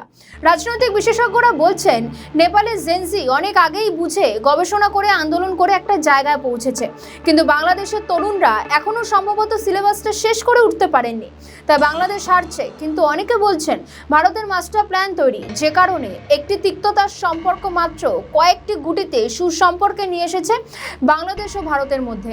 প্রথমে দেখা যাক নেপাল ও বাংলাদেশের প্রেক্ষাপট। নেপালের উত্থান কোনো হঠকারী ঘটনা নয়, এটা ছিল পরিকল্পিত সিস্টেম। কাঠমান্ডুর মেয়র থাকাকালীন বালেন্দ্র শাহ কেবল রাজনীতি করেননি, তার সঙ্গে একটি ধারণা তৈরি করেছিলেন। রাজনীতি কোনো রাজপরিবারের সম্পত্তি নয়। ক্ষমতায় বসে প্রথমেই তিনি কুঠারঘাত করেন এশিয়ার ভিআইপি কালচারের, যেমন তিনি তৈরি করলেন খোদ প্রধানমন্ত্রীর গাড়িও সাধারণের মতো জ্যামে আটকাবে এবং ট্রাফিক পুলিশ চাইলে সেই গাড়ি তল্লাশি করবে। সাবেক প্রধানমন্ত্রী কেপি ওলি শর্মা এবং শের বাহাদুরের মতো বাঘাদের বিরুদ্ধে দুর্নীতির জালে আটকে সরাসরি কারাগারে বন্দী করলেন। এটা নেপালের একটি ঐতিহাসিক ঘটনা হয়ে রইল, কিন্তু মাত্র এই ঘটনা ঘটিয়ে কি দেশের উন্নতি করা যায়? নেপালের জেনজিরা আবেগকে রূপান্তরিত করেছিল নিখুঁত মেশিনারি পলিটিক্সে। সেগুলি হলো কৌশলগত পার্থক্য, সংগঠন বনাম আবেগ। নেপালের জেনজি জানতো যত বড়ই আন্দোলন গড়ে তোলা হোক না কেন, পরবর্তীকালে তার ছাপ নাও থাকতে পারে। তাই তারা পুরনো সমস্ত রাজনৈতিক দলকে বাদ দিয়ে তরুণরা একত্রিত হয় এবং আরএসপির ছত্রছায়ায় তৈরি করলো লড়াই, ঠিক যেমনটা বাংলাদেশে তৈরি হয়েছিল এনসিপি। কিন্তু পার্থক্যটা কোথায়? নেপালে গণ অভ্যুত্থানের 6 মাসের মাথায় নির্বাচন হয়েছিল, তখন মানুষের মনে সেই আন্দোলনের ক্ষত টাটকা। কিন্তু বাংলাদেশে দীর্ঘ 18 মাস পর নির্বাচন হলো। পাশাপাশি বাংলাদেশে এনসিপির সংগঠন ছিল ঢাকা কেন্দ্রিক। বালেন্দ্র শাহ সপ্তাহে হয়তো একদিন ভাষণ দিতেন, সেটা অনেক বেশি সচেতনতার সঙ্গে। কিন্তু বাংলাদেশের তরুণদের নেতৃত্ব প্রায় রোজই কিছু না কিছু বক্তব্য দিয়ে থাকে। এরপর এতটাই পরস্পর বিরোধী কথা বলেছেন সে, তাদের কথার ওজন হারিয়ে গিয়েছে।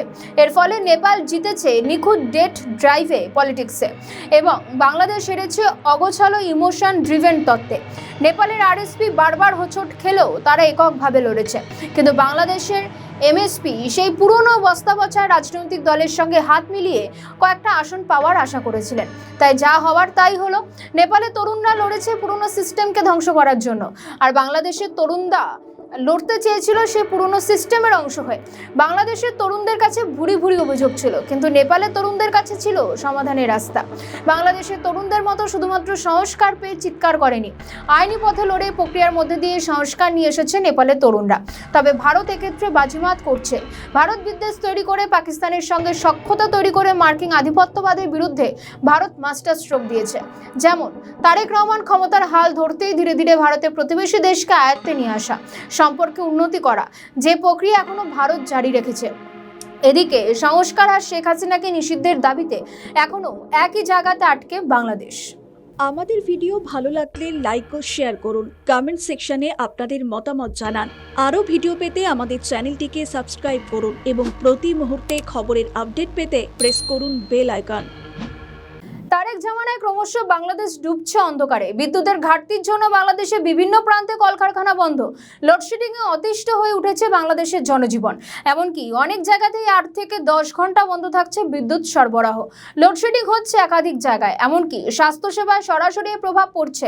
বাংলাদেশের প্রত্যন্ত এলাকা থেকে শুরু করে শহরাঞ্চলে প্রভাব মারাত্মক। এদিকে প্রধানমন্ত্রী তারেক রহমানকে দেখা যাচ্ছে খোশ মেজাজে। তিনি সিনেমা দেখতে যাচ্ছেন, নাটক দেখতে যাচ্ছেন, তিনি মেয়ের হাতে মায়ের পুরস্কার তুলে দিচ্ছেন। এদিকে জানা যাচ্ছে টাইম ম্যাগাজিনে 100 জন প্রভাবশালী ব্যক্তির তালিকায় তারেক রহমানের নাম রয়েছে। সেই উপলক্ষে সংসদে দাঁড়িয়ে প্রধানমন্ত্রীকে ধন্যবাদ কবিতা পড়লেন চিফ হুইপ। এদিকে তারেক রহমান প্রধানমন্ত্রী হিসেবে শপথ নেওয়ার পর বলেছিলেন আই হ্যাভ আ প্ল্যান, কিন্তু সেই প্ল্যান ঠিক কি ছিল? তবে এই প্রথম নয়, এর আগেও যখন বাংলাদেশে বিএনপি ক্ষমতায় ছিল 2001 থেকে 2006, সেই সময় খালেদা জিয়া প্রধানমন্ত্রী ছিলেন। সেই সময় অন্ধকার ডুবেছিল বাংলাদেশে। সেই সময় তারেক রহমান সংবাদ মাধ্যমের মুখোমুখি হয়ে বলেছিলেন, আপনি যদি বাড়িতে বিদ্যুৎ চান, আবার শপিং মলেও বিদ্যুৎ চান, তাহলে কোনো সরকারের পক্ষেই সেটা দেওয়া সম্ভব নয়। তারেকের এই বক্তব্য সামাজিক যোগাযোগ মাধ্যমে ভাইরাল। অনেকে বলছেন, প্রধানমন্ত্রী হওয়ার পরও কি তারেকের সেই ভাষা একই রয়েছে? তার প্ল্যান ঠিক কি?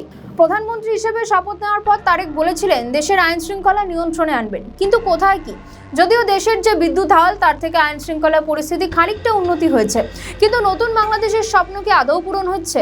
যেভাবে ডিজেলের সংকট, বিদ্যুতের সংকট এবং হামের প্রাদুর্ভাব, তাতে বিএনপির হাত ধরে ফের মহা সংকটের দিকে এগোচ্ছে পদ্মাপাড়ের দেশ। শুধু তাই নয়, হাম যেভাবে মহামারীর আকার ধারণ করছে, সেখানে রোজ মৃত্যুর খবর শোনাই যাচ্ছে। অনেকে বলছেন তারেক রহমান দেশের হাল ধরতে ব্যর্থ। যদিও অনেক সংকটের দায় তার নয়, খানিকটা অন্তর্বর্তীকালীন সরকার করে গিয়েছে, কিন্তু সংকটে পড়লেও সেটা থেকে বেরিয়ে আসা কিংবা মোকাবিলা করার পথ জানা উচিত রাষ্ট্রনায়ক হিসেবে। কিন্তু সেক্ষেত্রে ব্যর্থ তারেক রহমানের সরকার। তার মন্ত্রিসভাও যে একের পর এক সিদ্ধান্ত নিচ্ছে, সেক্ষেত্রে অনেকে বলছেন দেশের পরবর্তী পরিস্থিতি কি হবে, সেটাই সব থেকে প্রশ্ন। অন্যদিকে অনেকে বলছেন অন্তর্বর্তী সরকারের তুলনায় তারেকের সরকার বিদেশ নীতিতে অনেক বেশি উন্নত, যে কারণে ভারতের সঙ্গে সম্পর্ক স্থাপন করতে সক্ষম হয়েছে বাংলাদেশ। কিন্তু অন্য বিষয়গুলিতে প্রশ্নবিদ্ধ বিএনপি। তবে দেশের অর্থনীতি কাঠামো কিভাবে তার রূপরেখা ঠিক করতে ব্যর্থ বিএনপি, কারণ বিএনপি এখনো তাদের লোডশেডিং সরকারের তকমা ঘোচাতে পারল না। এখন দেখার বিদ্যুৎ নিয়ে আগামী দিনে কি পরিকল্পনা রয়েছে তারেক রহমানের।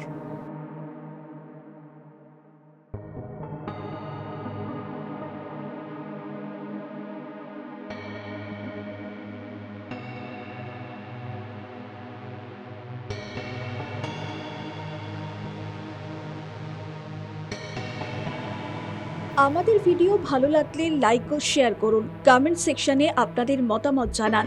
আরও ভিডিও পেতে আমাদের চ্যানেলটিকে সাবস্ক্রাইব করুন এবং প্রতি মুহূর্তে খবরের আপডেট পেতে প্রেস করুন বেল আইকন।